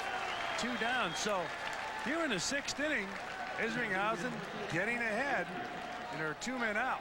I talked to Tom Robson a little bit. Yeah, I saw Tom. And yeah, he, you know, if I could read into what he said, he hadn't made a decision yet, but he sounded fairly upbeat. And if I had to guess, I would guess that he's leaning towards accepting the Mets offer of remaining with the organization. Well, Tom did a good job as batting instructor with the Mets. Mickey Brantley now is the batting instructor. Darren Fletcher is out, and Jose Cruz Jr. is the batter. He takes inside ball 1. There's Mickey. And so basically, I guess, if Tom Robson elects to stay, he will have swapped positions with Mickey Brantley. In the 1-0 pitch, Cruz down and in. 2 balls and no strikes. 2 men are gone. We're in the top of the 6th inning at Shea Stadium in Flushing, New York. Second game of a 3-game series between the Mets and the Blue Jays. 2-0 pitches inside to Cruz, 3-0. Now, in his first at bat in the 2nd inning, Cruz hit a long home run. In the 4th, he walked on 4 straight pitches. It's now 3-0. Now 3-1. About the Eastern Division of the American League with those Red Sox, the half game in front of the Yankees. That has to be one of the biggest surprises in baseball, because the Red Sox were written off immediately after Mo Vaughn signed with the Angels. Down and in, so Cruz walks for the 2nd time in this game. Red Sox, though, are losing their game tonight in Montreal, of all places, 5-1. That game's at the top of the 9th inning.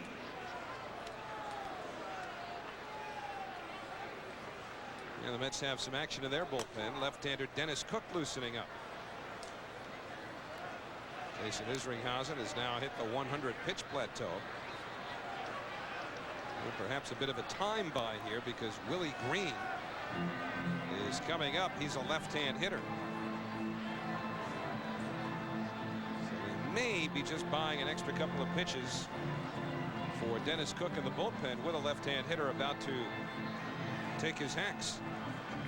5 walks now issued by Jason Isringhausen. And Dave Wallace coming out of the dugout, so it looks like it's going to be a double switch. Wallace heading towards Larry Vanover, the home plate umpire.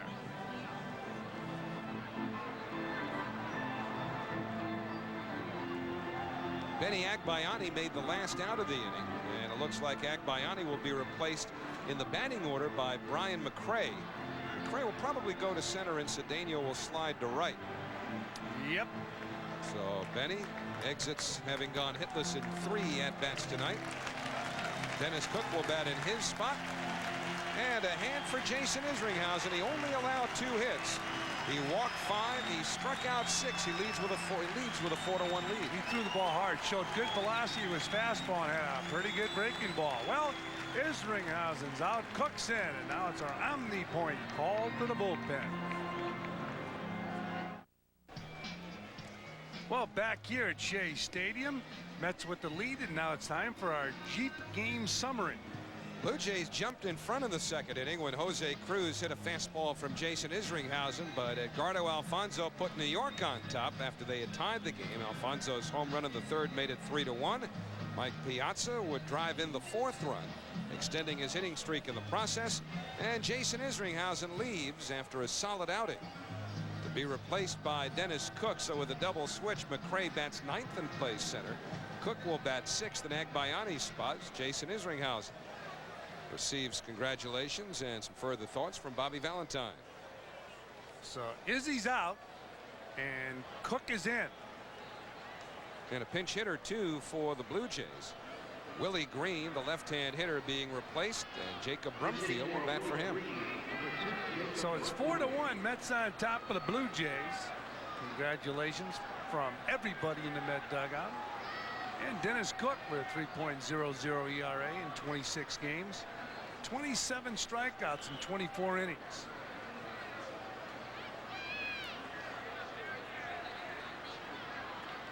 And Jacob Brumfield batting 130, no home runs, 3 RBIs.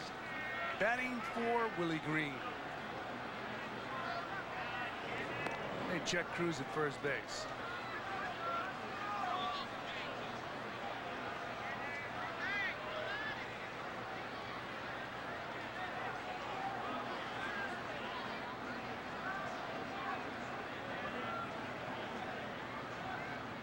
Cook's first pitch to Brumfield down low, ball 1. We're in the top of the 6th inning with 2 outs. Dennis Cook, by the way, has not allowed a hit over the last 7 2/3 innings that he's worked. 25 straight batters failed to hit against him. And the 1-0 pitch. Down low, 2 balls and no strikes. Takes 27 over 9 innings to get credit for a no-hitter.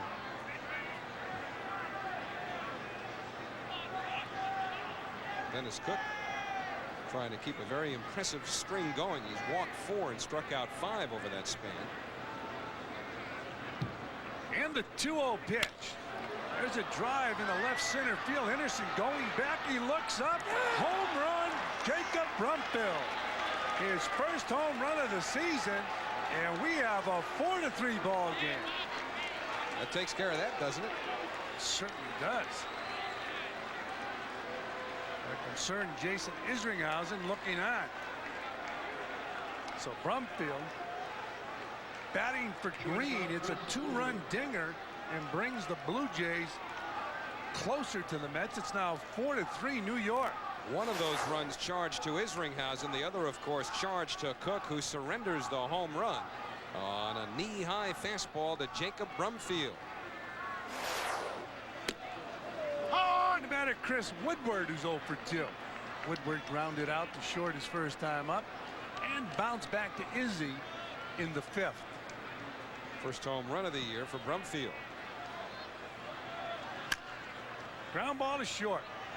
Ordonez to Olerud, and that'll do it for the Blue Jays. But here in the top of the 6th, they pick up 2 runs on a 2-run home run off the bat of Jacob Brumfield.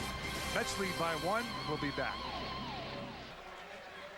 Well, it's the last of the 6th inning. Our Coors Light Silver Bullet 6th, and Carol Lukitas from New York is today's lucky fan. So if a Met homers this inning, Carol wins dinner for 2 at the Mad River Grill. That's located at 1442 3rd Avenue in Manhattan. It'll be Roger Cedeno, Ray Ordonez, and then Dennis Cook. Bottom of the 6th, 4-3 New York. Cedeno takes up high, ball 1.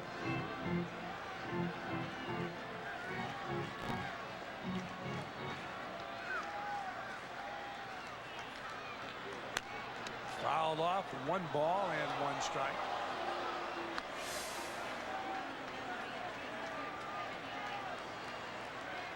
So Dennis Cook just gave up a home run, 2-run homer to Jacob Brumfield.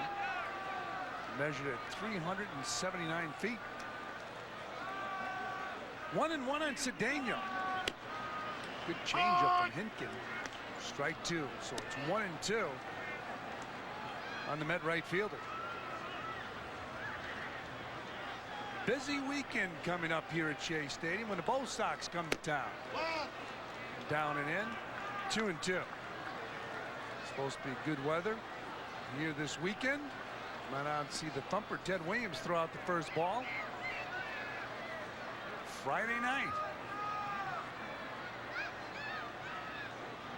And the 2-2 pitch to Cedeno.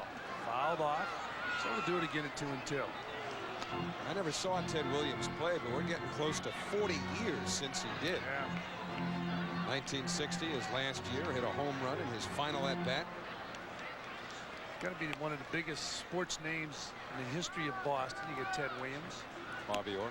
Bobby Orr, Bill Russell, Larry Bird. Bobby Orr. Bobby Orr was a big one. Ted Williams, Carl Yastrzemski. Bobby Orr. 2-2 pitch up high, 3 balls and 2 strikes. Yeah, Bobby Orr was very good. He revolutionized that game of hockey. Well, just think about how many players come along in any sport that singularly have an impact and for the better in terms of changing the way the game is played. He's almost brought up to the position of a major sport. You know, Roger Cedeno is doing what Maury Wills and Lou Brock and Ricky Henderson did, taking advantage of speed, which certainly changed the game. And Cedeno might be able to utilize his speed now as he walks. And take a look at that Delta schedule. As you mentioned, the busy weekend here at Shea. How about tomorrow night? We got the Blue Jays and the Mets. You can catch all the action right here on Fox Sports Net New York. And then the pitching matchups for that Red Sox series. Masato Yoshii against Brian Rose on Friday. Al Leiter and Pat Rapp Saturday afternoon. That'll be the Fox Network game. And then Oral Hershiser against Brett Saberhagen on Sunday.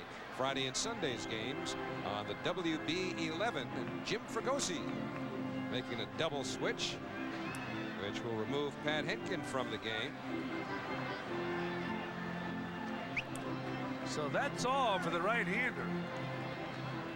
Pat Henkin will be pulled out of this ball game after walking Roger Cedeno. And Craig Rebeck is going to come in and play shortstop. Woodward made the last out in the top of the 6th inning, so the pitcher will bat 8th. Dan Plesac, the left-hander, will come on to do the pitching with the Mets leading 4-3.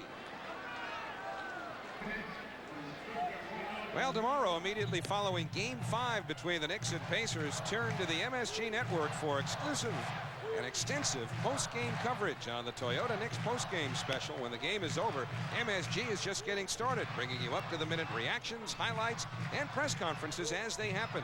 Don't miss the Toyota Knicks post-game special right after Game 5 tomorrow night on MSG Network. It's more than just a game. Well, the Knicks have really shut down Reggie Miller, but well, Larry Bird, does he look like the most relaxed coach you've ever seen? He can afford to be relaxed. He's Larry Bird. He could play the game. How about they said he had a bounty out on Camby? I heard in baseball years ago that they put a contract out on Al Weiss in Chicago, and Frank Robinson got him in a breaking up a double play. And what happened was Frank ended up with double vision sliding into second base, and he was out the whole year, the rest of the year with the Orioles. It really affected his year. He was leading the league in all the glamour categories before he was injured. Ray Ordonez steps in, takes a strike. Ordonez is 2 for 2, singled, doubled, and scored. Cedeno on first base. Bruce Benedict, who replaced Cookie Rojas. Cookie thrown out of the game. Benedict now coaching third base. Great speed on first. Ordonez takes outside. 1 ball and 1 strike. Dan Plesac, 37 years of age now. Plesac, a one-time elite closer in the American League with the Milwaukee Brewers. Well, he's got to be nasty on left-handers, and he's been around a long time. For some reason, he reminds me of Andy Hassler. Andy Hassler with the Angels and others. And left-handers hated him. Ordonez hit and run. How about that? Base hit in the left field. And Stuart Hustle then got that ball, and Cedeno held on at second base. Good hustle by the left fielder, Shannon Stewart. Well, Ray Ordonez now 3 for 3. This one works to perfection. The shortstop Grebeck was covering. Ordonez pulls it through that huge hole. And now the Mets have 2 on, nobody out, and Brian McRae coming up. Ordonez's first 3-hit game of the season. So with the double switch now, McRae is the batter. Cedeno's on second, Ordonez on first.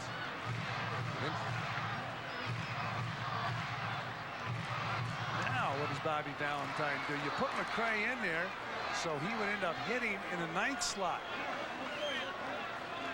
Do you bunt the runners along? We got Ricky Henderson on deck. McRae now batting .262, 6 home runs, 19 RBIs.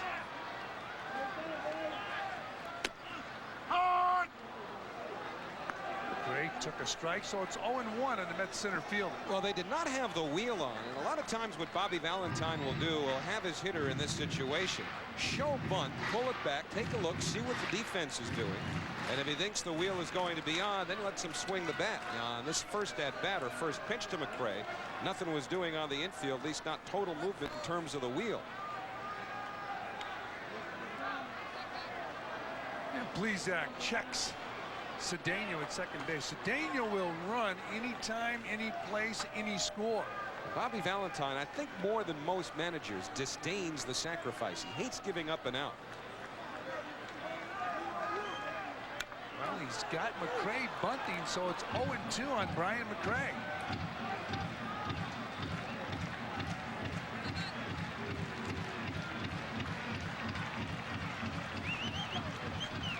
Bobby V does not look happy right there. McRae bunting that ball foul.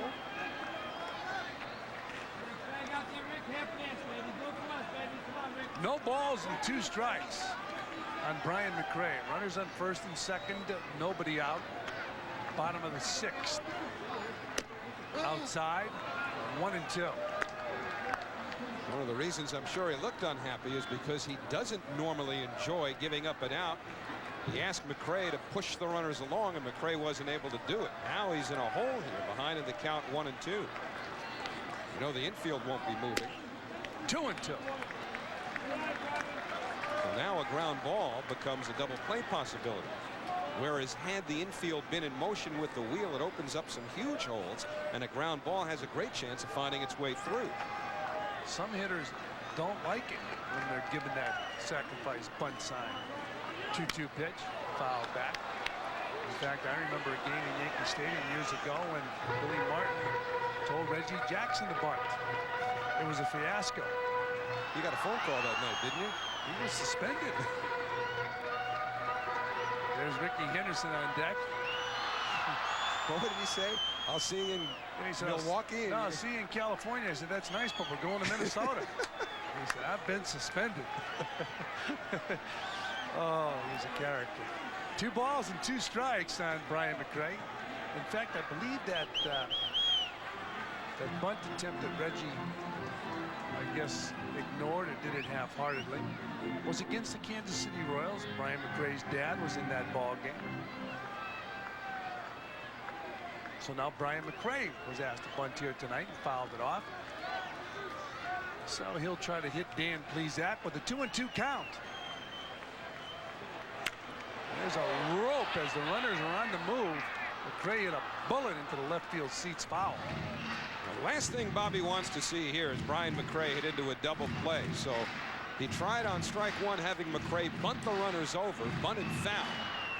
The count now 2-2, and on this last pitch he had Cedeno and Ordonez in motion, and McRae pulled the ball a long way but foul.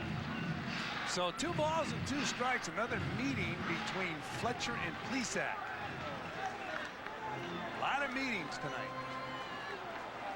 Jim Fregosi saying too many meetings.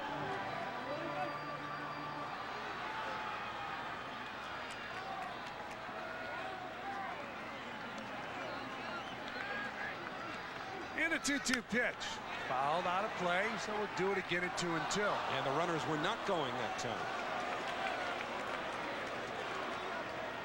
So Bobby's tried several different things during this at-bat. Take a pitch, see what the infield's doing, then bunt him over, but the bunt doesn't work. Put the runners in motion. The ball hit foul. Keep him put, and McRae fouls it again. And keep in mind, that guy runs on his own. And a 2-2 pitch. Down low, 3 balls, 2 strikes, Brian McRae.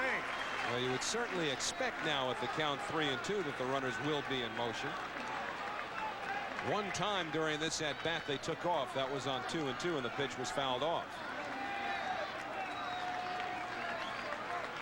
Full count on Brian McRae.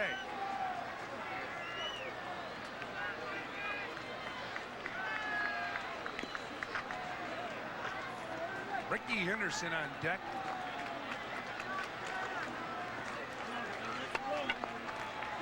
Runners in first and second. Ordonez and Cedeno on the bases. Strike 3 call. So McRae strikes out. And the runners were not going, which actually worked to the Mets' advantage there. But Bobby sent him once during that at-bat. McRae winds up looking at a called 3rd strike. A poor at-bat, as it turns out, for Brian McRae, who first failed to bunt the runners over and then gets caught looking. Oh, breaking ball. That's that breaking ball when you give up. A left-hander to a right-hander. The old backdoor breaking ball. Hitter gives up on it, gets the corner of the plate. So Brian McRae strikes out. Runner still on first and second. 1 man out. The batter, Ricky Henderson. Brian McRae does not look happy, and neither does Bobby Valentine. Ground ball at third. Fernandez makes the tag. He only gets 1. He decided to get the lead runner. Probably upset with himself. Maybe they probably couldn't turn 2 with Henderson running. Ball wasn't hit that hard. So 2 men are down. Runner still on first and second. And the batter, Edgardo Alfonzo. Well, Fernandez might have had a shot at turning a 5-4-3 even with Ricky Henderson running. But you wonder whether or not the speed of Cedeno at second base is what made Fernandez make up his mind to erase him. Get the fastest guy on the ball club for either side off base. That ball was hit rather slowly. It's doubtful, but possible, that Fernandez, had he gone to second right away rather than worrying about Cedeno, might have had the double play. Alfonzo takes down low, ball 1. Alfonzo with a home run in his ball game back in the 3rd inning. He's 1 for 3. He had a 2-run dinger. Hit the ball very well over the left field fence. The 1-0 pitch is up high and outside. 2 balls and no strikes.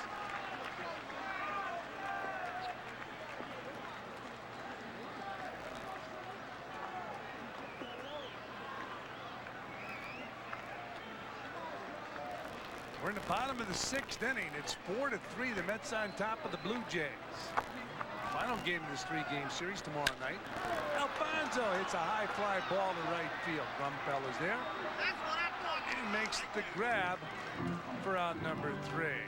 So that'll do it for the Mets here in the 5th inning. They fail to score, and after 6 complete. Well, I'm with a big Mets fan by the name of Kenny Duverge, but on Thursday morning he'll be on the hill at Yankee Stadium for John Adams High of South Ozone Park as they try to win the public school high school championship against Port Richmond of Staten Island. And Kenny, I can only imagine what you're feeling. It's got to be a dream. Yeah, it's my dream come true. I'm gonna pitch at Yankee Stadium with the house that Roof built, but like I said before, I'd rather play here because I'm a diehard Met fan. And, I'd rather pitch here. Well, maybe someday it'll work out. On our pregame show, we talked about Alan Watson, who in 1988 led his Christ the King high school team to the Catholic Schools Championship, and now he's pitching for the Mets. Who's your favorite Met, man? My favorite Met has to be John Olerud. Yeah, how come a first baseman, not a pitcher?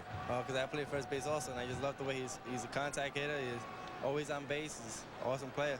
Well, Kenny went 14-2 this year. He batted .411, and we wish you the best of luck on Thursday. Thank you. Thank you very much. All right, Matty, 0-2 to Craig Grebeck. Got to pull for that John Adams High. You got to pull for the Queen School, you know. Nothing against Staten Island. Wonderful area. John Franco lives out in Staten Island, but I got to go with the Queen School. What a thrill that's got to be in high school to play at Yankee Stadium. Unless I find out they beat Cardozo to get there. The 0-2 to Grebeck, and that's fouled away. Grebeck came in as part of a double switch when Dan Plesac entered the game. They took the shortstop Chris Woodward out. And now it's Grebeck. They used to have a big high school game here in New York when I was a kid. I had the opportunity of playing at a Yankee Stadium. The Hearst newspapers sponsored it. And they used to bring kids in from around the country. And we would play the Journal American baseball team here in New York. That's when there was a Journal American. Yeah. 0-2 to Grebeck. And Cook misses inside with his fastball. Grebeck, one of a legion of Toronto players that we've talked about having been injured this year. He was on the disabled list from mid-April to mid-May. Had an injured right foot. His first appearance getting into the in-game box. Boy, Cook got on his hands. And the count's still 1-2. Well, when you face Cook, you know what you're going to get. He's got that good fastball. 90% of his pitches, he'll throw the fastball. Grebeck to be followed by Shannon Stewart and Homer Bush here in the 7th inning. 4 runs, 7 hits, no errors for New York. 3 runs, 3 hits, 2 errors for Toronto. 2 of their 3 hits home runs. And the 1-2 from Cook. Hit in the air to short left field. Henderson in. And there's one away. Jose Cruz and Jacob Brumfield connected for those Toronto home runs. So Cook's got the first one here in the 7th, and now he'll go after Shannon Stewart.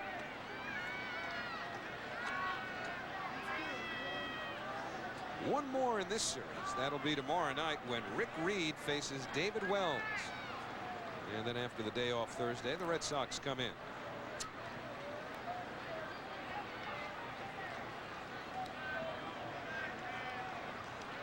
There's Mr. Wells, tomorrow's Toronto pitcher. Should have a lot of Yankee fans coming out to pull for David Wells because of the reaction to the trade. A lot of Yankee fans were disappointed when Roger Clemens was traded to New York and David Wells ended up in Toronto. Of course, Wells has been in the National League before, having pitched for the Cincinnati Reds. He's such a favorite here in New York. Fouled away by Stewart, a ball and a strike. And then the Yankee fans thought about it for a while and realized what they got.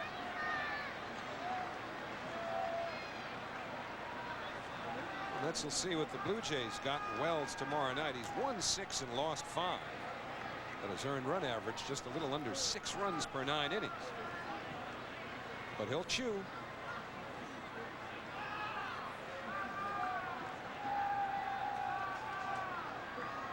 And the 1-1 to Stewart. And the fastball on the inside corner. At one time you wouldn't have, well, I guess they did have the gum in the dugout. Now, why would there be a problem with that? Well, usually it was in the clubhouse, so you'd have to go back. We didn't have as many things. You didn't have as much gum as you have today. You know, gum's a 20th century invention, you know. Well, see that right there? You never had that. I'll tell you right now, you play with Lou Piniella and you put that thing in the dugout, good chance he's going to fire that off the wall. The 1-2 to Stewart. Swing and a miss. So Cook picks up his first strikeout, 2 men away. And once again, Cook rearing back and throwing that fastball. Threw the ball right by Shannon Stewart. So Stewart with 2 strikeouts in this game. Cook said, here it is. Hit it.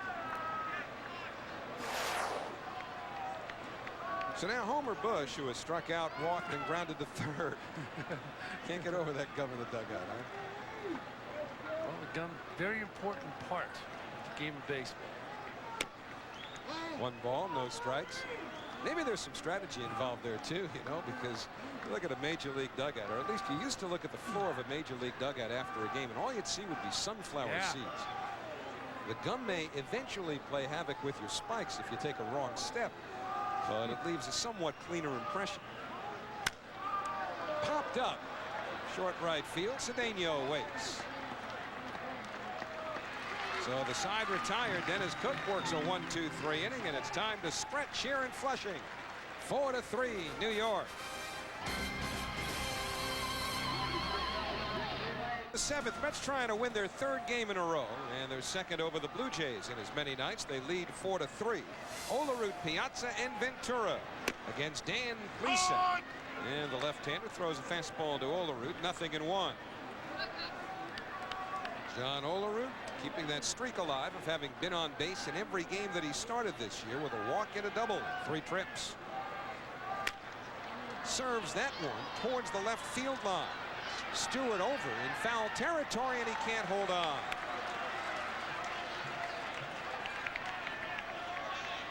Stewart a little wary of that railing, pulled up just before he got to it.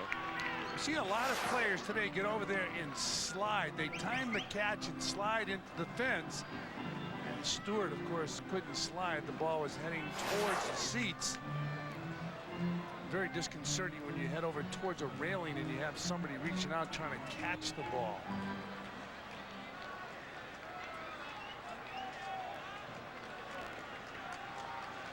So Plesac ahead 0-2. And he just misses the outside corner. Plesac, as a Milwaukee Brewer, had 2 successive seasons of 30 or more saves. He saved 30 in 1988, 33 the next year.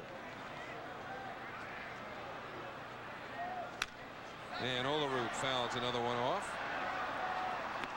You know, we were talking about Andy Hassler before. In baseball, none of the left-handers wanted to face Andy Hassler. In fact, I'll never forget Greg Nettles' line. He said, "I would rather eat flies than face Andy Hassler." Very descriptive. And Plesac, for some reason, reminds me of him. Big, tall, lanky left-hander. Andy Hassler played 1 year with the Mets. Fouled away. That was back in 1979. Well, he was wild enough where he'd make it very uncomfortable at the plate. I mean, he was with the Angels when Frank Tanana broke in. I believe he was a big prospect at the same time.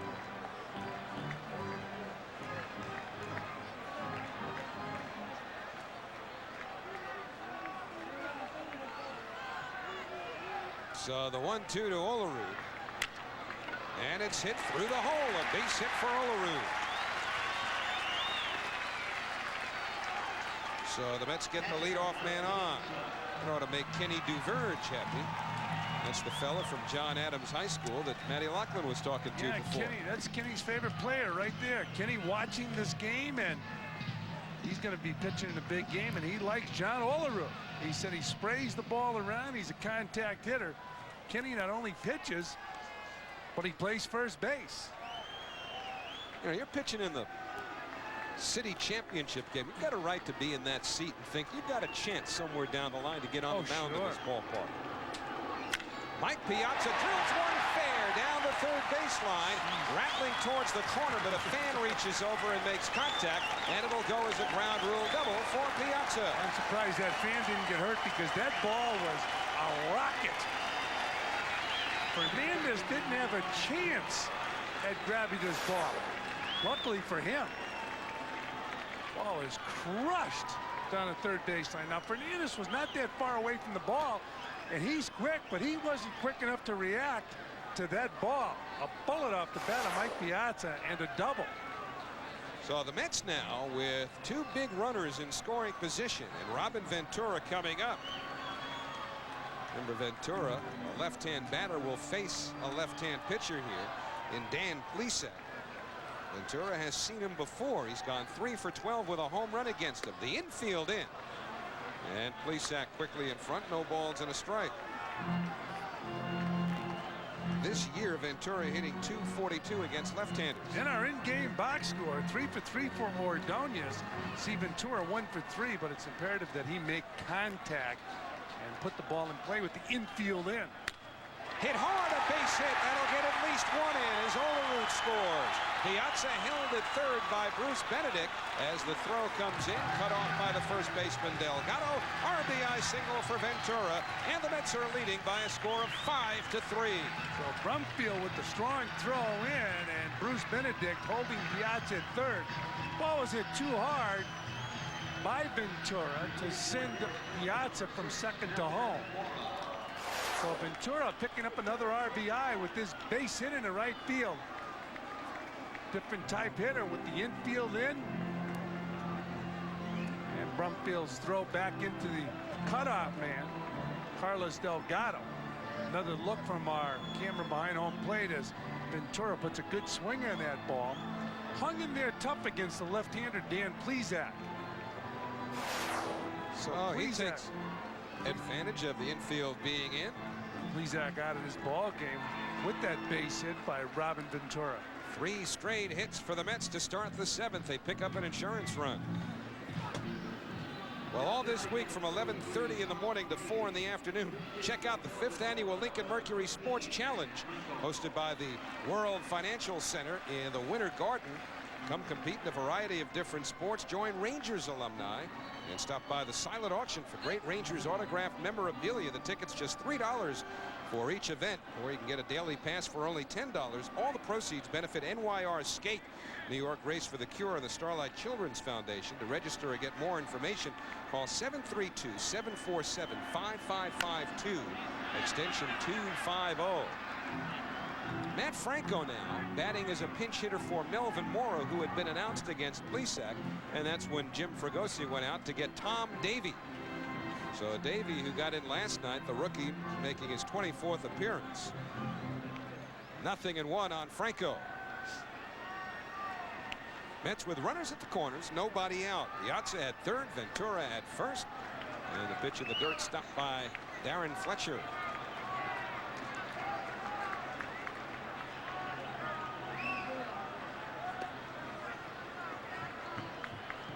So Matt Franco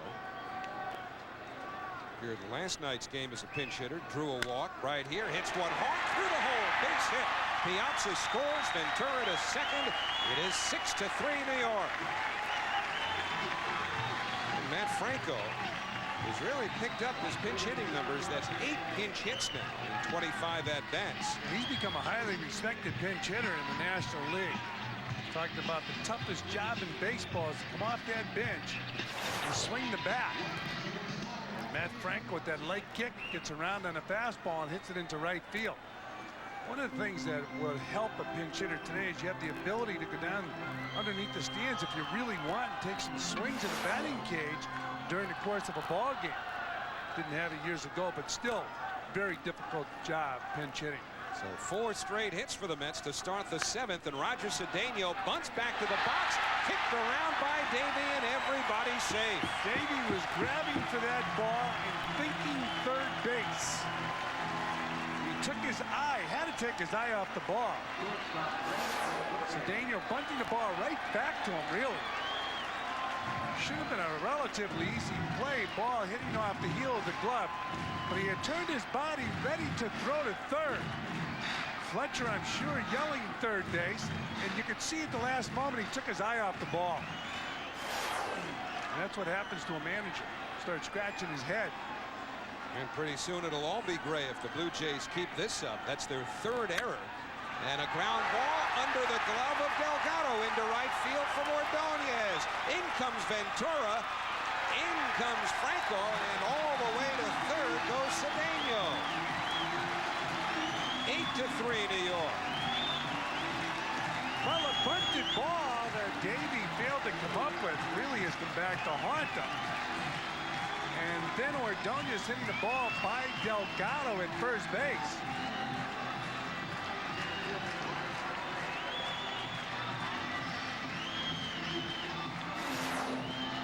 Here's Ordonez hitting a ball that's out over the plate, hitting it to the right side. Really a playable ball for Delgado. But Cedeno on his way to third. And the Mets with runners on first and third, and Ordonez picks up his 4th hit of the game. So Ray Ordonez not only picks up his 4th hit, but drives into. Picked up 2 RBIs last night. Ray now with 15 on the year. That's his 5th 4-hit game. So 8-3 New York. Still nobody out. Runners at the corners for McRae. 4 balls, 1 strike to Bryant.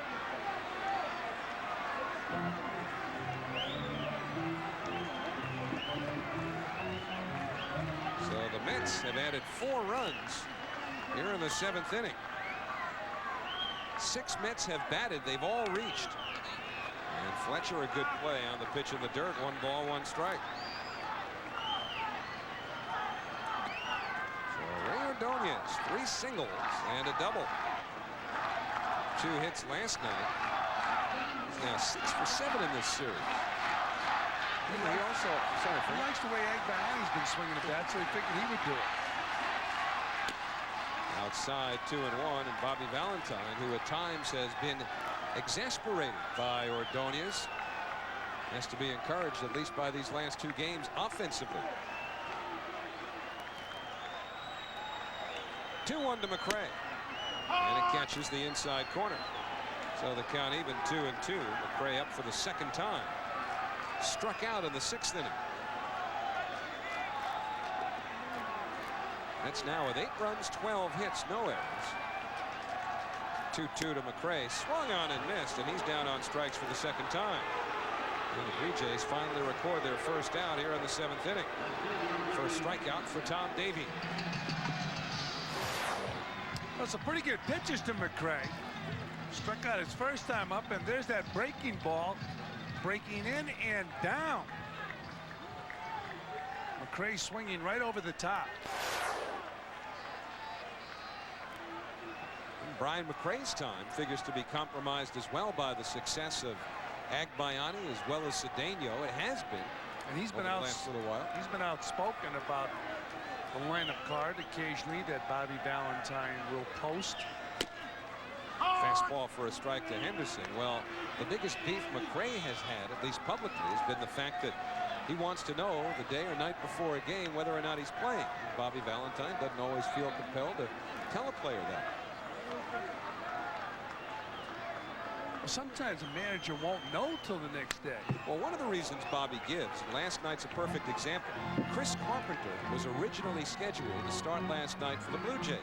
And as it turned out, they changed and went to Roy Halladay because Carpenter's elbow acted up. Well, Bobby's going to make out his lineup depending upon who's pitching for the opposition.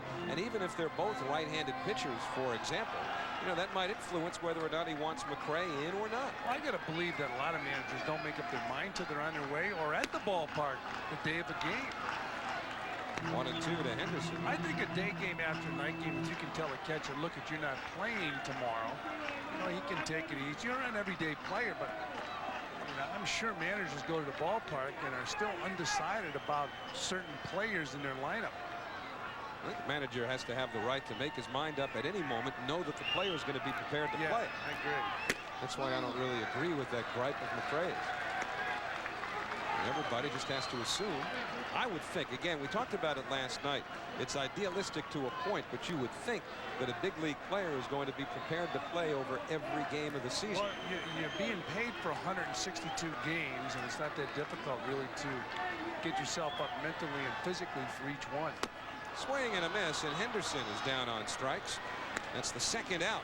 That's a nasty pitch right there to Henderson. He got McRae in a tough pitch, and then he came back and threw a ball down and away to Henderson to strike him out. Davies showing some pretty good stuff. Not feeling that bunted ball really hurt him. Henderson right there swinging right over this pitch. Bottom falling out. So Davey has struck out the last 2, and with runners at the corners, they'll talk about Alfonso, as the Mets now will have sent 9 men to the plate here in the 7th inning. Alfonso becoming the 9th. And Fonzie's had a home run in this game. Gave the Mets a 3-1 lead back in the 3rd inning. Jays have as many errors as hits in this game, 3. And it might well have been 4. Ray Ordonez given a base hit. The official score tonight, Bill Shannon, crediting Ordonez with a 2-run single on a ball that was hit pretty well but got under the glove of the first baseman, Delgado. Might just as easily have gone as an error. 2-0 on Alfonso. Al Leiter will work against the Red Sox. It'll be on Sunday. Inside, ball 3.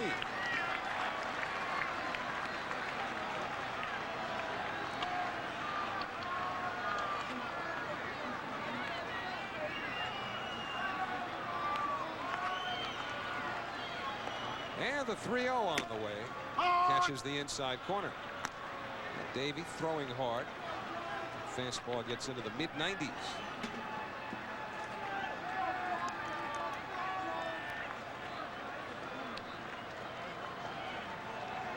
And the 3-1 to Alfonso. Slowly hit. Charging is Fernandez. And he gets Alfonso. The side retired. But the Mets bat around. 4 of them cross home plate. And at the end of 7, 8-3, New York.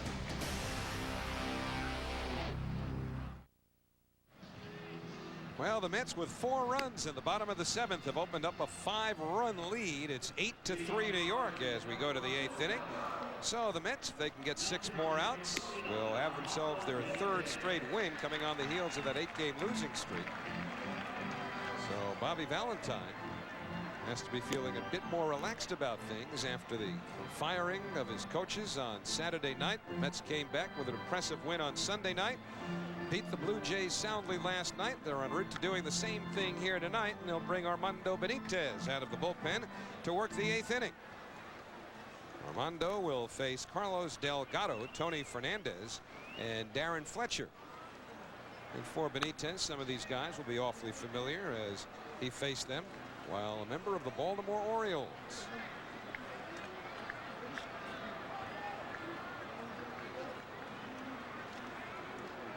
So Dennis Cook out of the ball game. Gave up a home run to the first batter he faced, Jacob Brumfield, and got the next 4 in a row.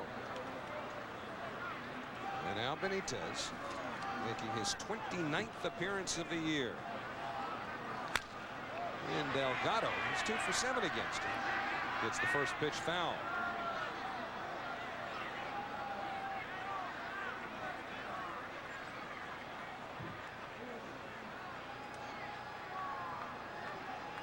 Nothing in 1 to Delgado. Flied out, grounded out, flied out again.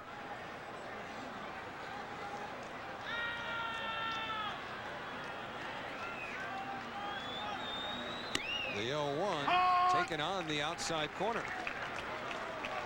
So Benitez quickly ahead, 0-2. The Mets will shift on the infield. Ordonez near the bag at second. Third baseman Ventura way over towards the shortstop side. Second baseman Alfonso pulled into the hole. And a bouncer foul, still 0-2. There are more shifts today in baseball than ever before. You see, I guess it's because there's more research, more notes kept about players' tendencies. You see the direction of the outfield hits, 28 to right field. That's why they have the shift. Of course, the most famous shift would be the Ted Williams shift, employed by Lou Boudreau.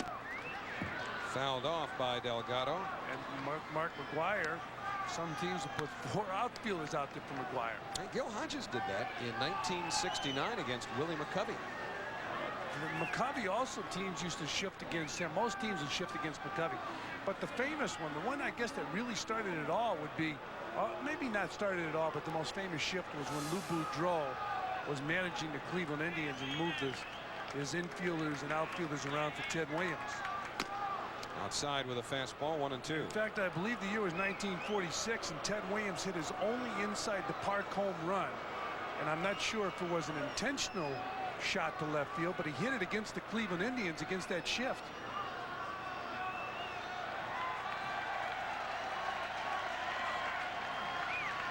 And the 1-2 to Delgado, upside. This year we've seen Mark McGuire, and I don't think he did it intentionally with the 4 outfielders, hit a ground ball in the right field for a base hit. But that's what they want him to do. They don't want him to hit the ball over the wall. Delgado has hit 14 over the wall this year for the Blue Jays. Benitez has thrown 2 that have wound up going over the wall.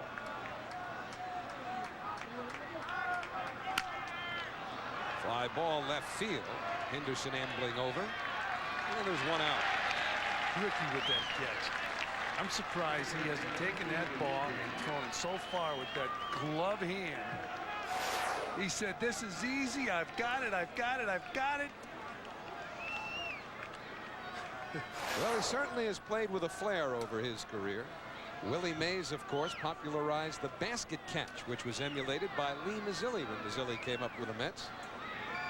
Willie Mays told me that he not only wanted to be a good player, but he wanted to be an entertainer. He was all of that. Tony Fernandez looks at a fastball just off the outside corner. Fernandez, an entertaining shortstop during his prime, although kind of hard to say a guy's not in his prime when he's leading the league in hitting. Well, John Olerud played with him He was fascinated by him, but he said the kid at shortstop for the Mets, more flamboyant and a better shortstop. Hard to believe that Ordonez might be the best ever. Cookie Rojas feels that Ray Ordonez is the best shortstop defensively ever in the game of baseball. Number one, he plays on natural surface, and he has a great throwing arm. Line by Fernandez to straightaway center, right at McRae. And 2 men down here in the Toronto 8th. You know, you talked about those 2 home runs Benitez gave up this year. In dramatic fashion, Jeff Bagwell hit a home run here against Benitez, and Marquise Grissom, same thing. When you see Benitez, it's usually a win or lose situation, so a home run is going to be very dramatic. 2 out, nobody on. Darren Fletcher 0 for 3 in this game, and the fastball misses. 1-0.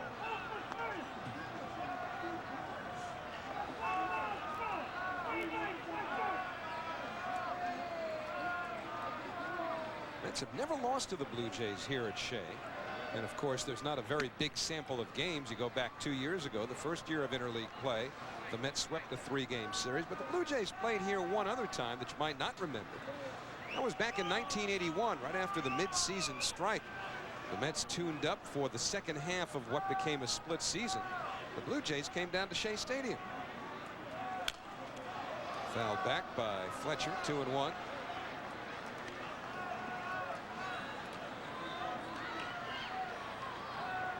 The Mets have taken 5 out of 7 in games that have counted with the Jays and lead here 8-3 with a chance to make it 6 out of 8.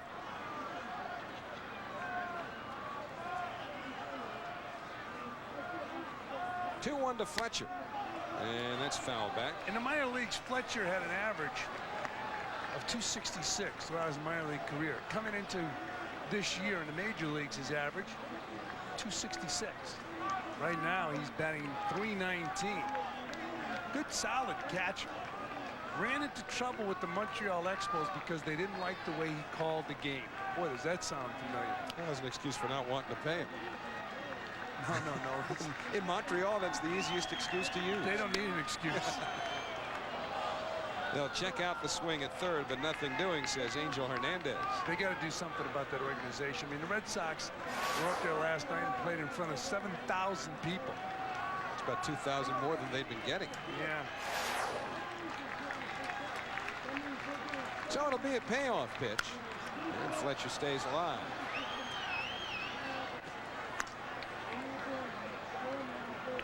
Rumors have the Montreal Expos headed elsewhere next year, maybe to Charlotte, maybe to Northern Virginia or Washington, D.C., although Peter Angelos, Baltimore, he might have something to say about that.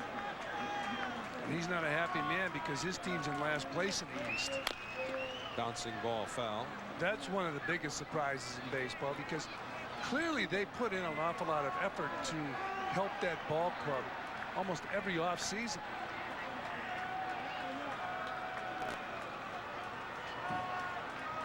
We got to figure the way things look, the Expos will be somewhere else next year. Provincial government has still not been able to get behind a plan to build a stadium, keep the team there. And Fletcher pops one to short center. In comes McRae. Out is Ordonez. Look how far out Ray Ordonez is. Speak of that basket catch, remember you mentioned Willie Mays and Lee Mazzilli? Well, Ordonez making a basket catch with his back to home plate. So Benitez works a 1-2-3 inning. Middle of the 8th, still 8-3 New York. Well, the Toronto Blue Jays jumped on top early in this game when Jose Cruz homered, but Gardo. Same ball game. We showed some footage the other night when we were at Yankee Stadium. They were hooking. And that was after Benitez drilled Tino Martinez last year, and Graham Lloyd came flying after Benitez, and that really ignited the brawl to a level that it had not yet managed to get to. But Lloyd has been pretty reliable out of the bullpen for the Blue Jays this year. To the second baseman, and Homer Bush takes care of Olerud. So 1 up, 1 down, and Piazza coming. 23rd outing for Graham Lloyd.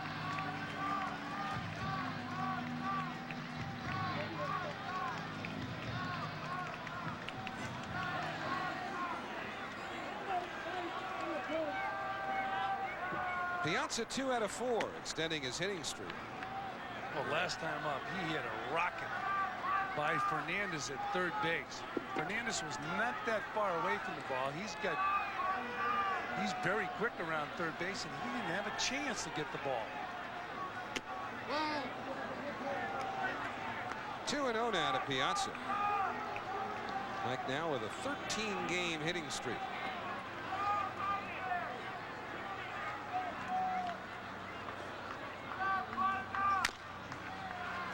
And the shortstop Grebeck throws out Piazza, 2 away.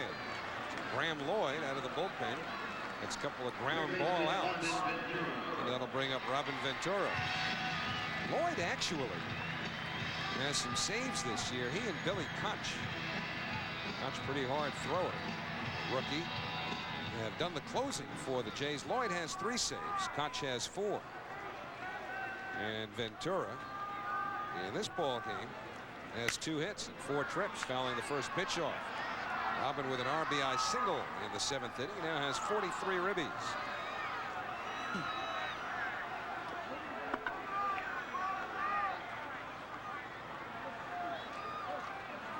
And the 0-1 pounded towards the gap in left center. And this one's going to the wall. Ventura on his way to second. And he'll hold on there with his 16th 2-base hit of the year. It's a 3-for-5 night for Robin Ventura. So with the pitcher spot scheduled up, Todd Pratt will hit for Armando Benitez.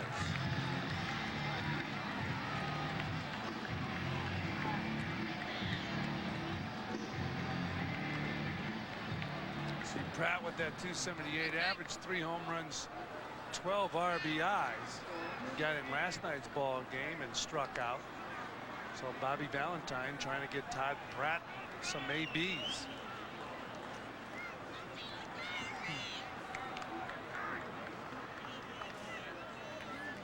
And Lloyd's first pitch, a slider inside. 1 ball, no strikes.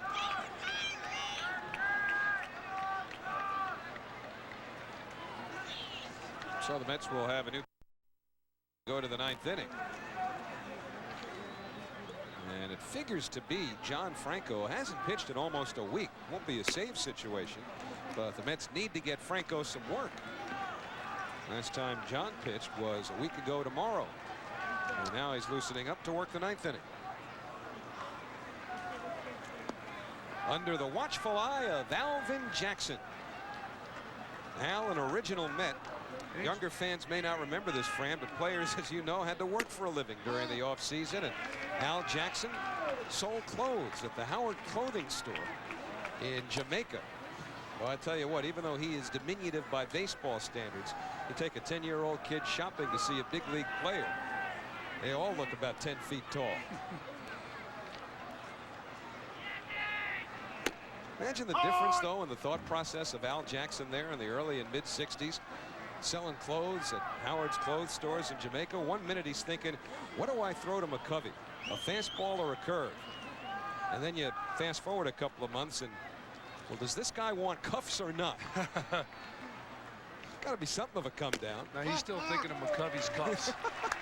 They tell me, in fact, Stretch mentioned that a home run he hit off of Al Jackson in St. Louis. Al will remember it. He threw McCovey hanging slider. They say it's one of the longest balls ever hit in St. Louis. Oh, great. So I had to bring up McCovey. I'll hear about that from him tomorrow. You brought up the wrong name. Don't mention to Al Jackson. Well, Roger Cedeno, among other things here, even though he's batting from the left side, he's going to try and get Ray Ordonez a time at bat. And you wonder, well, what's the big deal there? Ray is 4 for 4 tonight. He's never had a 5-hit game. So we'll see about Cedeno, and he hits it in the air, pretty deep left field. Stewart to the warning track. That's a gunner.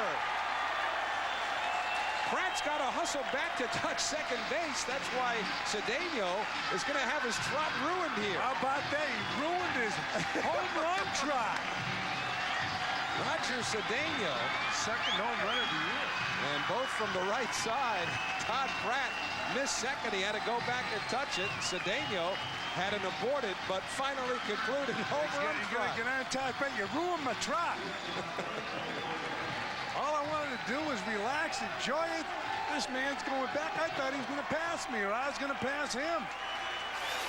So Roger Cedeno, trying to erase questions about his swing from the right side of the plate, hits a ball over the left field wall. But Todd Pratt's got to be fined by the Kangaroo Court if they have it. Now you see, say, whoa, wait a minute, he's going backwards.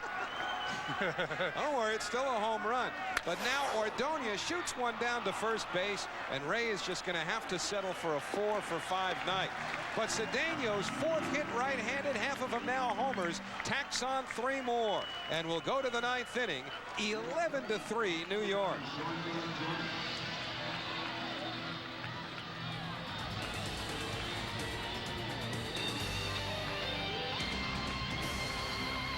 Well, since interleague games began in 1997, 3 teams have 4-0 records at home against a particular opponent coming into tonight's action. All 3 of those teams are playing against those opponents tonight. Now here at Shea, the Mets have an 11-3 lead over the Blue Jays, one of the teams. Boston, the Boston Red Sox, have lost to the Montreal Expos all 4 games at home. Now make it all 5 games because Montreal beat the Red Sox 5-1, and the Yankees are the other team. Philadelphia beating them tonight in the 9th inning, 11-5. We've had some hitting here at Shea as the Mets have put up 11.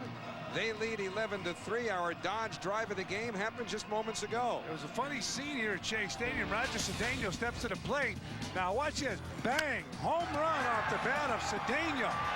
Now he's comfortable. That's our Dodge drive of the game. He said, I'm going to cruise. This is my Cadillac truck. Whoa! Wait a minute. Where's Todd Pratt going?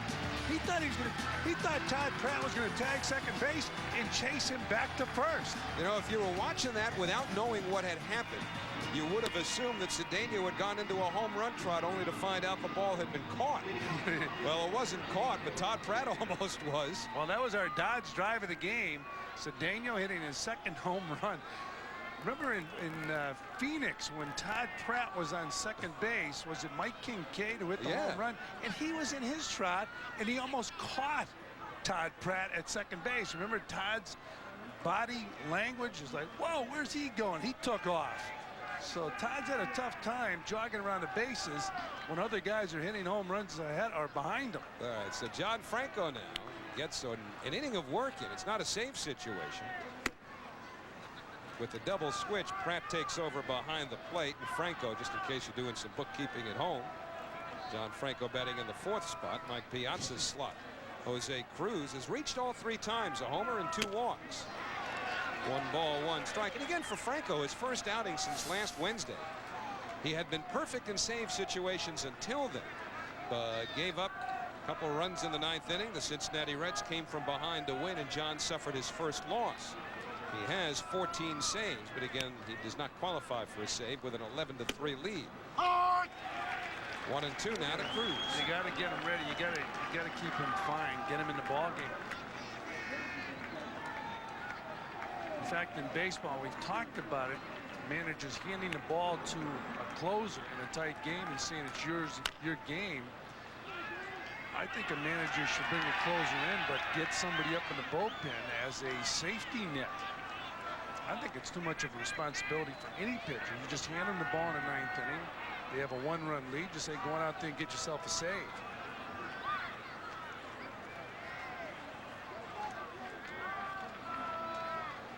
So Franco ahead 1-2. Cruz to be followed by Jacob Brumfield, and a pinch hitter for Graham Lloyd. A lot of major league pitchers who have real good stuff should be able to go out and save a ball game, but there are nights you're going to go out there, you're not going to have your good stuff, so somebody's got to get ready in the bullpen.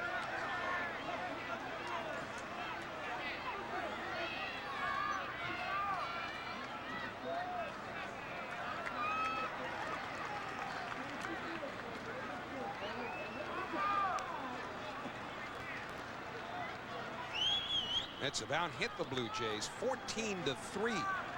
Lead 11-3. And foul tip. Still 1-2 on Cruz.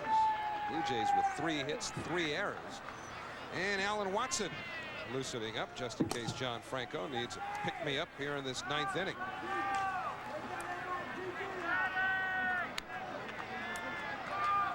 Jackson, an original Met who actually was part of that 1969 team, although he had been released before the end of the season. Jackson pitched for the Mets from 1962 into the mid-60s, went to the St. Louis Cardinals, came back to the Mets in 1968, but didn't make it through the entire 69 season with New York. 2-2 on the way to Cruz. And it's just off the inside corner, so Franco runs a full count.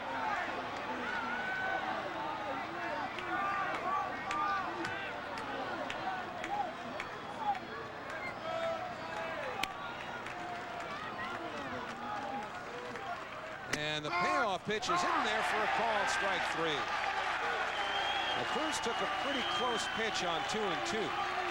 And on 3-2, Franco catches the inside corner with a similar pitch. And that last pitch, Gianfranco getting the inside part of the plate. Larry Vanover punching Cruz out. So 1 man away. That's 8 strikeouts now recorded by Mitt pitching today. Isringhausen had 6 in his 5 2/3 innings of work. Jason Isringhausen, as Jacob Brumfield takes a strike, in position now to win his first game of the year and his first since September 1st, 1997, also against the Blue Jays, also here at Shea Stadium. Brumfield pulls one to Ordonez at shortstop, and there are 2 men away. So Dave Hollins will bat for Graham Lloyd. Hollins the last hope for the Blue Jays.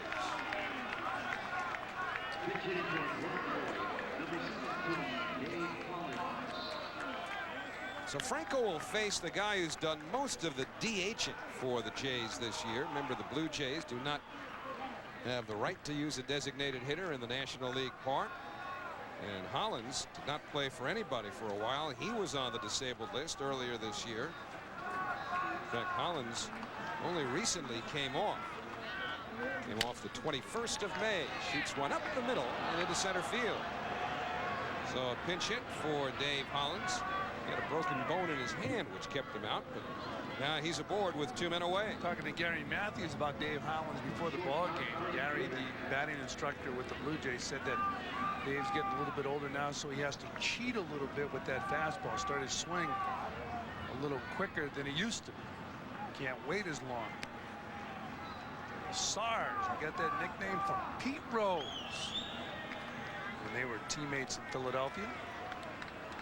Craig Grebeck, the shortstop, in for his second time. Runner goes. That's got to be indifference, as Hollins just strolls down to second base. And Bill Shannon, the official scorer, emphatically declares no stolen base. 8 runs down. The Mets not paying any attention to Dave Hollins. He can walk to third here if he wants. 1 ball, 1 strike on Grebeck.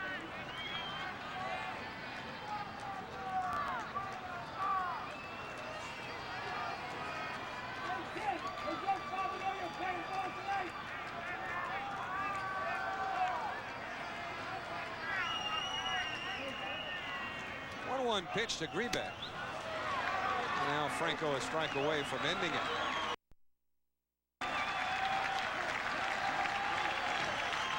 Mets have outscored their opponents 26-7 over the last 3 games. Franco gets 1 more out. It'll officially be a 3-game winning streak. Since the firing of 3 of Bobby's coaches, Mets have come out smoking.